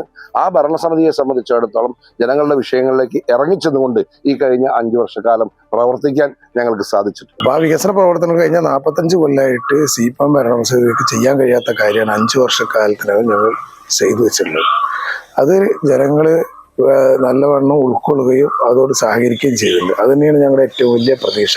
എന്നാൽ ശക്തമായ സംഘടനാ സംവിധാനവും നിലവിലെ ഭരണസമിതിയോടുള്ള എതിർപ്പും നഷ്ടപ്പെട്ട ഭരണം തിരിച്ചുപിടിക്കാൻ വഴിയൊരുക്കുമെന്ന് CPMും കരുതുന്നു. രാഷ്ട്രീയ സംവിധാനങ്ങളിൽ വളരെ അനുകൂലമായ ഒരു സാഹചര്യമാണ് LDFനുള്ളത്.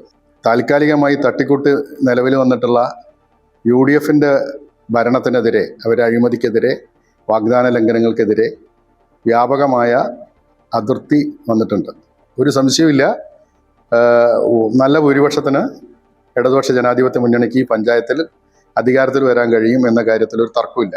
നിലവിലെ 2 മെമ്പർമാർ അവരുടെ വാർഡുകളിൽ കൊണ്ടുവന്ന വികസന പ്രവർത്തനങ്ങൾ കൂടുതൽ വാർഡുകളിൽ വിജയം കൊണ്ടുവരുമെന്ന് BJPയും പ്രതീക്ഷിക്കുന്നു. വളരെയധികം മികച്ച രീതിയിലാണ് 2 മെമ്പർമാരുടെയും ഈ 5 വർഷ കാലയളവ് ജനങ്ങൾ വിലയിരുത്തിയിട്ടുള്ളതെന്ന് നമുക്ക് നിസ്സംശയം പറയാൻ സാധിക്കും. തീർച്ചയായിട്ടും പല കാര്യങ്ങൾക്കും മുന്നിൽ നിന്നുകൊണ്ട് മറ്റുള്ള മെമ്പർമാരെക്കാൾ കുറച്ചും കൂടി നല്ല രീതിയിൽ നമുക്ക് നമ്മുടെ വാർഡുകളിൽ പ്രവർത്തിക്കാൻ സാധിച്ചിട്ടുണ്ട്. തീർച്ചയായിട്ടും ഈ വരുന്ന തദ്ദേശ തെരഞ്ഞെടുപ്പിൽ ഈ 2 മെമ്പർമാരുടെയും പ്രവർത്തനം ജനങ്ങൾ വിലയിരുത്തിയതാണ്. BJP ഈ ഒരു തദ്ദേശ തെരഞ്ഞെടുപ്പിൽ മത്സരിക്കുന്നത് വട്ടംകുളം ഗ്രാമപഞ്ചായത്ത് ഭരണം പിടിക്കുക എന്നുള്ള ഒറ്റ ലക്ഷ്യം മുന്നിൽ കണ്ടുകൊണ്ടാണ്. പ്രാദേശിക വിഷയങ്ങൾക്കൊപ്പം രാഷ്ട്രീയവും ചർച്ചയാകുന്ന തെരഞ്ഞെടുപ്പിൽ മികച്ച സ്ഥാനാർത്ഥികളെ നിർത്തി നേട്ടമുണ്ടാക്കാനുള്ള ശ്രമത്തിലാണ് 3 മുന്നണികളും. അമൃത ന്യൂസ്, മലപ്പുറം. നഗരത്തിലെ വികസന പ്രവർത്തനങ്ങൾ ചൂണ്ടിക്കാട്ടി പത്തനംതിട്ട മുനിസിപ്പാലിറ്റി ഭരണം നിലനിർത്താനാകുമെന്ന പ്രതീക്ഷയിലാണ് LDF. എന്നാൽ സാധാരണക്കാരന് യാതൊരു പ്രയോജനവും ഉണ്ടായില്ല എന്ന വാദമുയർത്തി ഭരണം ഇത്തവണ പിടിക്കാമെന്ന ശുഭാപ്തി വിശ്വാസം UDFനുണ്ട്. സ്വതന്ത്രയായി മത്സരിച്ച് ജയിച്ച് LDFന് പിന്തുണ നൽകിയ Amina Hyder Ali SDPI പ്രവർത്തകയാണെന്നും SDPI CPM ബാന്ധവമാണ് ഇതിന് പിന്നിലെന്നും പ്രതിപക്ഷം ആരോപിക്കുന്നു.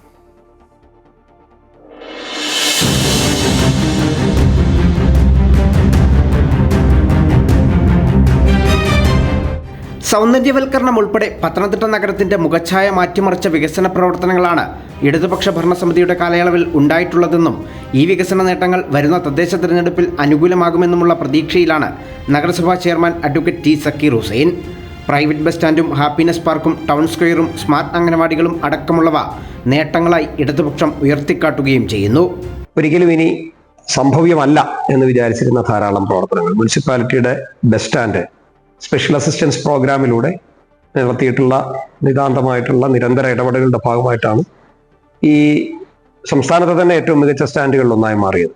അവിടെ തന്നെ ഹാപ്പിനെസ് പാർക്ക് ഉണ്ടായി, ടേക്ക് എ ബ്രേക്ക് ഉണ്ടായി, ഏറ്റവും ഒടുവിൽ കുടുംബശ്രീയുടെ പ്രീമിയം കഫേ ഇപ്പോൾ ഉദ്ഘാടനം ചെയ്യപ്പെട്ടു. അങ്ങനെ എണ്ണി പറയാൻ കഴിയുന്ന ധാരാളം പ്രവർത്തനങ്ങൾ പത്തനംതിട്ട നഗരത്തിൽ നടത്താൻ വേണ്ടി കഴിഞ്ഞു. തദ്ദേശ സ്വയംഭരണ സ്ഥാപനങ്ങൾ നേരിടുന്ന പ്രതിസന്ധികൾ അവതരിപ്പിക്കാൻ ധനകാര്യ കമ്മീഷൻ വിളിച്ചു ചേർത്ത വട്ടമേശ സമ്മേളനത്തിൽ കേരളത്തെ പ്രതിനിധീകരിച്ച് ഡൽഹിയിൽ പങ്കെടുക്കാനായതും നേട്ടമായി നഗരസഭാ അധ്യക്ഷൻ ചൂണ്ടിക്കാട്ടുന്നു. ഇന്ത്യയിൽ തന്നെ ഫിനാൻസ് കമ്മീഷൻ ആദ്യമായിട്ട് നടത്തിയിട്ടുള്ള റൗണ്ട് ടേബിൾ കോൺഫറൻസിൽ കേരളത്തെ തന്നെ പ്രതിനിധീകരിച്ചുകൊണ്ട് പത്തനംതിട്ടയ്ക്ക് ഡൽഹിയിൽ പങ്കെടുക്കുന്നതിനും നിർദ്ദേശങ്ങൾ വെക്കുന്നതിനായിട്ടും ഉള്ള സാഹചര്യങ്ങളുണ്ടായി. വികസനത്തിന്റെ കാര്യത്തിൽ കക്ഷി രാഷ്ട്രീയം ഇല്ല എന്നുള്ള നിലയിലേക്കാണ് ഇതിന്റെ പ്രവർത്തനങ്ങൾ പോയത്. അതുകൊണ്ട് തന്നെ ഏറെ മാതൃകാപരമായ നിലയിൽ ഈ പ്രവർത്തനങ്ങളെല്ലാം പൂർത്തീകരിക്കാനായിട്ട് നഗരസഭാ കൗൺസിലിന് കഴിഞ്ഞു എന്ന ചാരിതാർത്ഥ്യമാണ് ഉള്ളത്. എന്നാൽ നഗരസഭയ്ക്ക് കീഴിൽ വരുന്ന പ്രദേശങ്ങളിലെ ജലദൗർലഭ്യമടക്കം ചൂണ്ടിക്കാട്ടിയാണ് പ്രതിപക്ഷം തെരഞ്ഞെടുപ്പിനെ നേരിടാനൊരുങ്ങുന്നത്. സാധാരണക്കാരന് പ്രയോജനപ്പെടുന്ന യാതൊരു വികസന പ്രവർത്തനങ്ങളും നഗരസഭയിൽ നടന്നിട്ടില്ല എന്നും UDF ആരോപിക്കുന്നു. പത്തനംതിട്ട നഗരസഭാ ഭരണം യാതൊരുവിധമായ വികസനവുമില്ലാതെ, പുരോഗതിയില്ലാതെ 5 വർഷം തികച്ചും പാഴാക്കി കളഞ്ഞു. ജനങ്ങളുടെ ന്യായമായ ആവശ്യങ്ങളൊന്നും തന്നെ പൂർത്തീകരിക്കാൻ കഴിയും. നഗരസഭയിലെ ഒരു ബസ് സ്റ്റാൻഡിന്റെയോ അല്ലെങ്കിൽ ഒരു ടൗൺ സ്ക്വയറോ നിർമ്മിച്ചു എന്ന് പറഞ്ഞുകൊണ്ട് ഊറ്റം കൊള്ളുകയാണ്. സാധാരണക്കാരായ ജനങ്ങൾക്ക് പ്രയോജനമുള്ള എന്തെങ്കിലും കാര്യങ്ങൾ ചെയ്യാൻ സാധിച്ചോ? കുടിവെള്ള പ്രശ്നം രൂക്ഷമാണ്, റോഡുകളുടെ പ്രശ്നം രൂക്ഷമാണ്, തെരുവിളക്കുകൾ കത്തുന്നില്ല, അബാൻ മേൽപ്പാലം പണിഞ്ഞിട്ട് ഇപ്പോൾ 4 മാസമായി, അത് പൂർത്തീകരിക്കാൻ കഴിയുന്നില്ല. ഇതെല്ലാം ഈ ഭരണസമിതിയുടെ ചേർന്ന സഹായത്തോടുകൂടി ചെയ്യേണ്ടതാണ്. പക്ഷെ ഇതൊന്നും ചെയ്യാൻ സാധിക്കാത്ത അവസരത്തിലേക്ക് കാര്യങ്ങൾ പോകുന്നു. അപ്പൊ ഇതിനെതിരെയുള്ള ജനങ്ങളുടെ ഒരു പ്രതിഷേധം ഈ തെരഞ്ഞെടുപ്പിൽ ഉണ്ടാകും. കേരളത്തിൽ വികസന പ്രവർത്തനങ്ങൾ നടക്കാത്ത നഗരങ്ങളിലൊന്ന് പത്തനംതിട്ടയാണെന്നും SDPIയുമായി CPMന് അന്തർധാരയുണ്ടെന്നും പ്രതിപക്ഷം ആരോപിക്കുന്നു. എന്നാൽ ഈ ആരോപണങ്ങൾ തികച്ചും വാസ്തവരഹിതമാണെന്നും സ്വതന്ത്ര അംഗങ്ങളുടെ പിന്തുണയാണ് ഭരണസമിതിക്ക് ഉള്ളതെന്നും CPM പറയുന്നു. SDPI CPM ബന്ധമെന്ന കോൺഗ്രസ് ആരോപണം കൊണ്ടായിരുന്നു പത്തനംതിട്ട മുനിസിപ്പാലിറ്റി മുൻപ് വാർത്തകളിൽ നിറഞ്ഞത്. 3 സ്വതന്ത്രരുള്ളതിൽ ആമിന ഹൈദരലിക്ക് SDPI ബന്ധമുണ്ടെന്നായിരുന്നു കോൺഗ്രസിന്റെ ആരോപണം. തദ്ദേശ തെരഞ്ഞെടുപ്പ് സമാഗമമാകുന്ന സാഹചര്യത്തിൽ ആരോപണ പ്രത്യാരോപണങ്ങളുമായി നേരിടുകയാണ് കോൺഗ്രസും CPMഉം. അമൃത ന്യൂസ്, പത്തനംതിട്ട. UDF കോട്ടയായ കോട്ടയം മധുരമ്പുഴയിൽ കോൺഗ്രസിൽ നിന്ന് നേതാക്കളുടെയും പ്രവർത്തകരുടെയും കൊഴിഞ്ഞുപോക്ക് തുടരുന്നു. Congress Ettumanoor block secretary CB തടത്തലും ഒരു വിഭാഗം പ്രവർത്തകരും കേരള കോൺഗ്രസ് എമ്മിൽ ചേർന്നു. ചെയർമാൻ ജോസ് കെ മാണി അംഗത്വം നൽകി. അടുത്ത ദിവസങ്ങളിൽ കൂടുതൽ പേർ എത്തുമെന്നാണ് നേതൃത്വം നൽകുന്ന സൂചന. ബീഹാറിൽ ആര് അധികാരത്തിലെത്തുമെന്ന് നാളെ അറിയാം. എക്സിറ്റ് പോൾ ഫലങ്ങളിൽ വിശ്വാസം അർപ്പിക്കുകയാണ് ഇന്ത്യയെ. മാറ്റമുണ്ടാകുമെന്ന് ആവർത്തിച്ച് മഹാസഖ്യവും രംഗത്തുണ്ട്. 2 ഘട്ടങ്ങളിലായി നടന്ന വോട്ടെടുപ്പിന്റെ വോട്ടുകൾ എണ്ണുന്നത് 46 കേന്ദ്രങ്ങളാണ്. കനത്ത സുരക്ഷയാണ് സംസ്ഥാനത്ത് ഏർപ്പെടുത്തിയിരിക്കുന്നത്. KK പ്രശാന്ത് ഒരിക്കൽ കൂടി ചേരുകയാണ്. KK, എക്സിറ്റ് പോൾ ഫലങ്ങൾക്കപ്പുറം ബീഹാറിൻ്റെ വിധി എന്ത് എന്ന് നമുക്ക് നാളെ അറിയാം. ഭരണ തുടർച്ചയോ അതോ ഭരണ മാറ്റമോ എന്നതാണ് അറിയേണ്ടത്. ഇന്ത്യയ്ക്ക് ഭൂരിപക്ഷം പ്രഖ്യാപിക്കുമ്പോൾ പക്ഷേ മുഖ്യമന്ത്രി സ്ഥാനത്തേക്ക് 37% പേരും തേജസ്വി യാദവിനെ ഉയർത്തിക്കാട്ടുന്നുണ്ട്.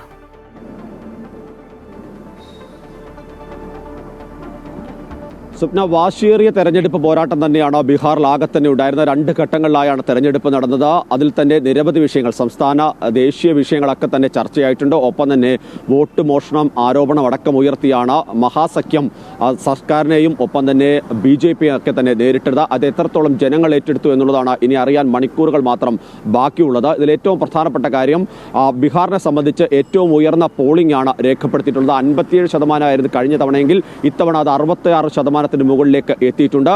ഇതിൽ വലിയ ആശങ്ക, അതായത് ഇപ്പോൾ എക്സിറ്റ് പോൾ ഫലങ്ങളെല്ലാം തന്നെ നിലവിലുള്ള ഭരണ സംവിധാനങ്ങൾക്ക് അല്ലെങ്കിൽ സർക്കാരിന്, നിതീഷ് കുമാറിന്, പ്രധാനമന്ത്രിക്കൊക്കെ തന്നെ അനുകൂലമായ രീതിയിൽ തന്നെയാണ് കാര്യങ്ങൾ പുറത്തു വരുന്നത്. പക്ഷേ ഈ എക്സിറ്റ് പോളുകൾക്കപ്പുറത്തേക്ക് ഈ വോട്ടിംഗ് ശതമാനത്തിലടക്കം ചില പ്രശ്നങ്ങൾ, പ്രത്യേകിച്ച് ഈ വോട്ടിംഗ് ശതമാനം കൂടിയത് അത് ഏത് തലത്തിൽ, അതായത് നിലവിലുള്ള തെരഞ്ഞെടുപ്പിനെ അപേക്ഷിച്ച് അടുത്ത ഘട്ടത്തിലേക്ക് തെരഞ്ഞെടുപ്പ് വോട്ടിംഗ് ശതമാനം കൂടിയിട്ടുണ്ടെങ്കിൽ അത് ഭരണപക്ഷത്തിന് എതിരായ നിലപാടായി തന്നെയാണ് ഈ കഴിഞ്ഞ കുറേ കാലങ്ങളായി ബീഹാറിൽ കണ്ടിട്ടുള്ളത്. 2020 മുൻപും അതേ രീതി തന്നെയായിരുന്നു. അങ്ങനെ ഒരു സാഹചര്യമാണ് പ്രധാനപ്പെട്ട വിഷയം. 2015 ഉണ്ടായിരുന്ന വോട്ടിംഗ് ശതമാനത്തിൽ നിന്ന് വലിയ വർധനവ് 2020 എത്തുമ്പോഴുണ്ടാകുന്നു. അങ്ങനെ അവിടെ മാറ്റമുണ്ടാകും. വീണ്ടും ഇതേ രീതി വരുന്നു. അങ്ങനെ ഒരു ഘട്ടത്തിൽ ഏറ്റവും പ്രധാനപ്പെട്ട കാര്യം, ഇങ്ങനെ ഈ 2015 2020 മാത്രമാണ് അതങ്ങനെ വലിയ പ്രശ്നമില്ലാതിരുന്നത്. പക്ഷേ അതിന് മുൻപ് 97 തന്നെ ഇത്തരമൊരു നീക്കം ഉണ്ടായിരുന്നു എന്നുള്ളതാണ് പ്രധാനപ്പെട്ട കാര്യം. അതൊരു ആശങ്കയായി NDAക്കുണ്ട്. പക്ഷേ അവരുടെ താഴെത്തട്ട് മുതൽ കിട്ടിയ റിപ്പോർട്ടുകൾ NDAക്ക് അനുകൂലമെന്ന് തന്നെയാണ് എടുത്തു പറയുന്നത്. അതേസമയം തന്നെ മഹാസഖ്യം ഈ എക്സിറ്റ് പോളുകൾ പൂർണ്ണമായും തള്ളുന്നുണ്ട് എന്നുള്ളതാണ് പ്രധാനപ്പെട്ട കാര്യം. മാത്രമല്ല, ഈ NDAക്ക് മുൻതൂക്കം പ്രതീക്ഷിക്കുമ്പോഴും RJD ഏറ്റവും വലിയ ഒറ്റക്കക്ഷിയാകുമെന്നുള്ളതാണ് ചില സർവേകൾ പറയുന്നത്. കഴിഞ്ഞ തെരഞ്ഞെടുപ്പിലും അങ്ങനെ തന്നെയാണ് കണ്ടത്. പക്ഷേ സർക്കാർ ഉണ്ടാക്കാൻ കഴിഞ്ഞത് BJPക്ക് തന്നെയാണ്. അതുകൊണ്ട് തന്നെ അത്തരം നീക്കങ്ങൾ തന്നെയാണ് പ്രധാനമായും ഉണ്ടാവുകയെന്നാണ് നമ്മൾ പ്രതീക്ഷിക്കുന്നത്. ഏതായാലും കനത്ത സുരക്ഷയാണ് സംസ്ഥാനത്താകെ തന്നെയുള്ളത്. അത് ഈ ഡൽഹി സ്ഫോടനത്തിന്റെ പശ്ചാത്തലത്തിൽ തീർച്ചയായും അങ്ങനെ തന്നെയാണ് പ്രശാന്ത്. 24 മണിക്കൂറിന്റെ കാത്തിരിപ്പ് മാത്രമാണ്. നാളെ രാവിലെ 10 മണിയോടുകൂടി ആദ്യ പോൾ ഫലങ്ങൾ, സൂചനകളൊക്കെ പുറത്തു വരുമെന്നാണ് മനസ്സിലാക്കേണ്ടത്. ഒരുക്കങ്ങളെല്ലാം പൂർത്തിയായി കഴിഞ്ഞു. അമൃത TVയും തത്സമയം ബീഹാർ തെരഞ്ഞെടുപ്പ് ഫലങ്ങളുമായി ഞങ്ങൾ പ്രേക്ഷകർക്ക് മുന്നിലേക്ക് എത്തും.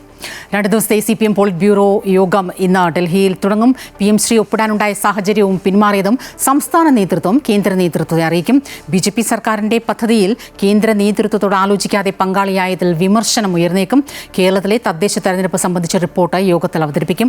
ബീഹാർ തെരഞ്ഞെടുപ്പ് പ്രവർത്തനങ്ങളുടെ അവലോകനവും അടുത്ത കേന്ദ്ര കമ്മിറ്റി യോഗത്തിന്റെ സ്ഥലവും തീയതിയും യോഗത്തിൽ തീരുമാനിക്കും. മുഖ്യമന്ത്രി പിണറായി വിജയൻ ഉൾപ്പെടെയുള്ളവർ യോഗത്തിൽ പങ്കെടുക്കും. സർക്കാർ മെഡിക്കൽ കോളേജ് ആശുപത്രികളിലെ ഡോക്ടർമാർ ഇന്ന് പണിമുടക്കും. അത്യാഹിത വിഭാഗത്തിൽ മാത്രമേ ഡോക്ടർമാർ ഡ്യൂട്ടിക്കെത്തൂ. OP, അടിയന്തരമല്ലാത്ത ശസ്ത്രക്രിയകൾ, വിദ്യാർത്ഥികൾക്കുള്ള ക്ലാസുകൾ എന്നിവ ബഹിഷ്കരിക്കും. ദേവിക ചന്ദ്രൻ ചേരുന്നു വിവരങ്ങളുമായി. ദേവിക, ആരോഗ്യമന്ത്രിയുമായുള്ള ചർച്ച പരാജയപ്പെട്ട പശ്ചാത്തലത്തിൽ കൃത്യമായി വ്യക്തമാക്കി കഴിഞ്ഞതാണ് കനത്ത പ്രതിഷേധ നടപടികളുമായി, സമര നടപടികളുമായി മുന്നോട്ട് പോകുമെന്ന് ഡോക്ടർമാർ. എന്താണ് ഒരു സമവായത്തിൻ്റെയും ചർച്ചയുടെയും ഒക്കെ ഒരു സാധ്യത ഇനി നിൽക്കുന്നത്? പ്രത്യേകിച്ചും ഏറ്റവും കൂടുതൽ ദുരിതത്തിലാകുന്നത് സാധാരണക്കാരായ ഇത്തരം ഗവൺമെൻറ് ആശുപത്രികളെയൊക്കെ ആശ്രയിക്കുന്ന ജനങ്ങളാണ്. സ്വപ്ന സൂചിപ്പിച്ചതുപോലെ തന്നെ വിവിധ ആവശ്യങ്ങൾ ഉന്നയിച്ച് ഇത്തരത്തിലൊരു പണിമുടക്ക് നേരത്തെ തന്നെ Kerala government medical college teachers association ആഹ്വാനം ചെയ്തതാണ്. അതിനുശേഷമാണ് ആരോഗ്യമന്ത്രി ഇവരെ ചർച്ചയ്ക്ക് വിളിച്ചതും ആ ചർച്ച പരാജയപ്പെട്ടതും. നിലവിൽ നിരവധിയായിട്ടുള്ള ആവശ്യങ്ങൾ ഉന്നയിച്ചാണ് ഇവർ ഇത്തരത്തിലൊരു പണിമുടക്കിലേക്ക് കടന്നിട്ടുള്ളത്. അതായത് അസിസ്റ്റന്റ് പ്രൊഫസർമാരുടെ എൻട്രി കേഡറിലുള്ള ശമ്പളത്തിലെ അപാകതകൾ പരിഹരിക്കുക, അസോസിയേറ്റ് പ്രൊഫസർ ആകാനുള്ള സർവീസ് ദൈർഘ്യം കുറയ്ക്കുക, ശമ്പള പരിഷ്കരണ കുടിശ്ശിക ഏകദേശം 57 മാസത്തോളത്തെ കുടിശ്ശിക ലഭിക്കാനുണ്ട്, ആ കുടിശ്ശിക ഉടൻ അനുവദിക്കുക എന്നിങ്ങനെയുള്ള ആവശ്യങ്ങൾ ഉന്നയിച്ചാണ് ഇത്തരത്തിലൊരു പണിമുടക്കിലേക്ക് കടക്കുന്നത്. അവർ പറയുന്നത് അവരുടെ ആവശ്യങ്ങൾ, അടിസ്ഥാനപരമായിട്ടുള്ള ആവശ്യങ്ങൾ അംഗീകരിച്ച് സർക്കുലർ ഇറക്കിയില്ലെങ്കിൽ തദ്ദേശ തെരഞ്ഞെടുപ്പിന് ശേഷം 2ാം ഘട്ട സമര പരിപാടികളിലേക്ക് കടക്കുമെന്ന് തന്നെയാണ് ഈ അസോസിയേഷൻ വ്യക്തമാക്കുന്നത്. എന്തായാലും ഇന്ന് OP അടക്കമുള്ള പ്രവർത്തനങ്ങൾ നിലയ്ക്കും. അതൊരുപാട് സാധാരണക്കാരെ വലയ്ക്കുമെന്നുള്ളത് സത്യാവസ്ഥയാണെങ്കിലും അടിയന്തരമായിട്ടുള്ള കാര്യങ്ങൾ, അതായത് അടിയന്തരമായി നടത്തേണ്ട ശസ്ത്രക്രിയകൾ, ലേബർ റൂം, അത്തരത്തിലുള്ള നടപടികളിലൊന്നും തന്നെ ഒരു മുടക്കുണ്ടാകില്ല എന്നാണ് ഈ ഡോക്ടർമാർ വ്യക്തമാക്കുന്നത്. സ്വപ്ന, ഡോക്ടർമാരുടെ ആവശ്യങ്ങൾ കൃത്യമായ ഇടപെടൽ ഉണ്ടാകുമെന്ന് തന്നെ നമുക്ക് പ്രതീക്ഷിക്കാം. സാധാരണക്കാരായ ജനങ്ങളെ കൂടുതൽ ബുദ്ധിമുട്ടിക്കാതെ, വലയ്ക്കാതെ ഡോക്ടർമാരുടെ സമരം ഒത്തുതീർപ്പാകുമെന്ന് തന്നെയാണ് പ്രതീക്ഷ. ഇനി വിപണി വിലയിരുത്തൽ.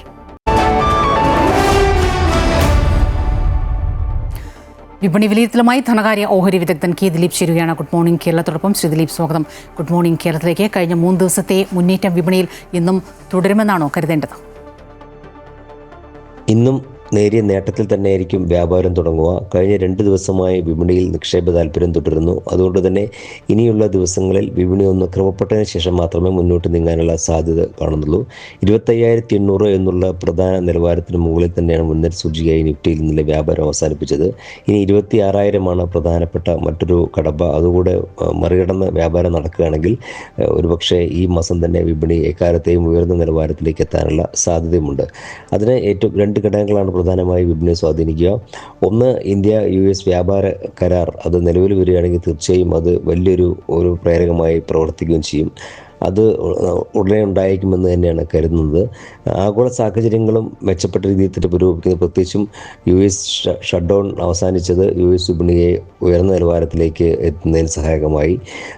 മാത്രമല്ല, ഇവിടെ കഴിഞ്ഞ ദിവസം പുറത്തു വന്ന പണപ്പെരുപ്പ് നിരക്ക് ഒരുപക്ഷെ ചരിത്രത്തിലെ ഏറ്റവും കുറഞ്ഞ പണപ്പെരുപ്പ് നിരക്കാണ് ഇപ്പോൾ ഇന്ത്യയിൽ.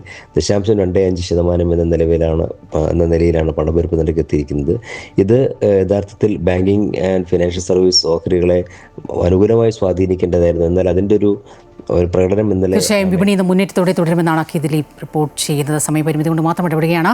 ഇടുക്കി ചെറുതോണി അണക്കെട്ടുകൾ ഇനി സന്ദർശകർക്ക് നടന്നു കാണാം. മണിക്കൂറിൽ 500 പേർക്ക് വീതം നടന്ന് കാണുന്നതിനനുസരിച്ചാണ് പ്രവേശനം അനുവദിക്കുക.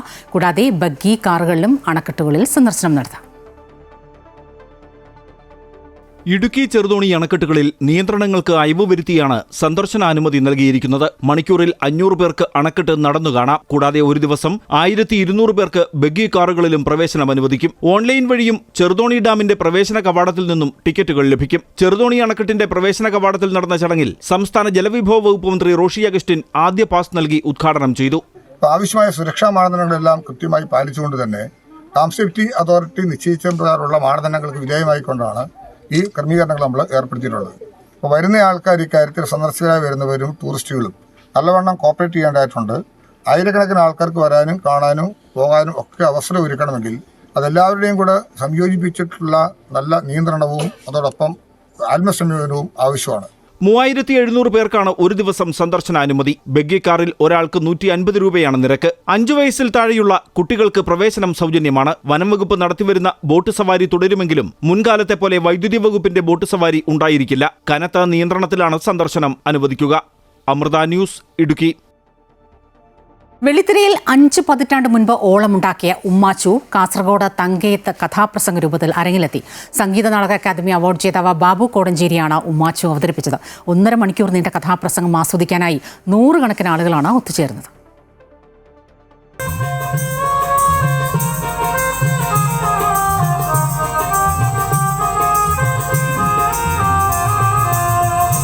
അങ്ങനെ ഒരു നോവലിസ്റ്റും ചെറുകഥാകൃത്തുമായ PC കുട്ടിക്കൃഷ്ണൻ കഥയും തിരക്കഥയും സംവിധാനവും നിർവഹിച്ച് സിനിമാ കൊട്ടകകളിൽ ഓളമുണ്ടാക്കിയ ഉമ്മാച്ചു കഥാപ്രസംഗമായി അവതരിപ്പിച്ചപ്പോൾ മാറിയ കാലത്തും ആസ്വാദകർ നിറഞ്ഞ മനസ്സോടെ സ്വീകരിച്ചു. പ്രണയവും തിരസ്കരണവുമെല്ലാം ചേർന്ന ഉമ്മാച്ചു എന്ന ചലച്ചിത്രം പുറത്തിറങ്ങി 55 വർഷം പിന്നിടുന്ന വേളയിലാണ് കഥാപ്രസംഗമായി അരങ്ങിലെത്തിയത്. കഥാപ്രസംഗം തിരിച്ചുവരവിന്റെ പാതയിലെന്ന് സൂചിപ്പിക്കും വിധം 100 കണക്കിന് ആളുകൾ ആസ്വാദകരായി ഉമ്മാച്ചുവിന്റെ അവതരണം നടന്ന തങ്കയത്തെത്തി. മറ്റൊരുത്തനെ കൊണ്ട് നിക്കാഹ് എഴുപ്പിച്ചവരാണ് ഈ അഹമ്മദുണ്ണി. ഉമ്മാച്ചൻ്റെതായിരുന്നു ഈ മായൻ്റെത് മാത്രം. നമ്മളൊരുമിച്ചു കൂട്ടുകൂടി, നമ്മളൊരുമിച്ചു പാട്ടുപാടി. കേരള സംഗീത നാടക അക്കാദമിയുടെ ഈ വർഷത്തെ കഥാപ്രസംഗത്തിനുള്ള അവാർഡ് നേടിയ പ്രമുഖ കാഥികൻ ബാബു കോടഞ്ചേരിയാണ് ഉമ്മാച്ചു അവതരിപ്പിച്ചത്. തങ്കയം മുഹമ്മദ് അബ്ദുൾ റഹ്മാൻ സ്മാരക ഗ്രന്ഥാലയം വേദിയിലാണ് ഉമ്മാച്ചുവിന്റെ കഥയുടെ ആദ്യ അവതരണം നടന്നത്.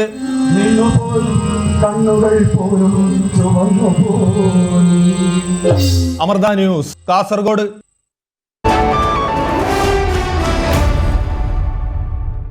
ഇന്ത്യ ദക്ഷിണാഫ്രിക്ക ടെസ്റ്റ് മത്സരം നാളെ ഈഡൻ ഗാർഡനിൽ തുടങ്ങും. 6 വർഷങ്ങൾക്കു ശേഷമാണ് ഈഡനിൽ ഒരു ടെസ്റ്റ് മത്സരം നടക്കുന്നത്.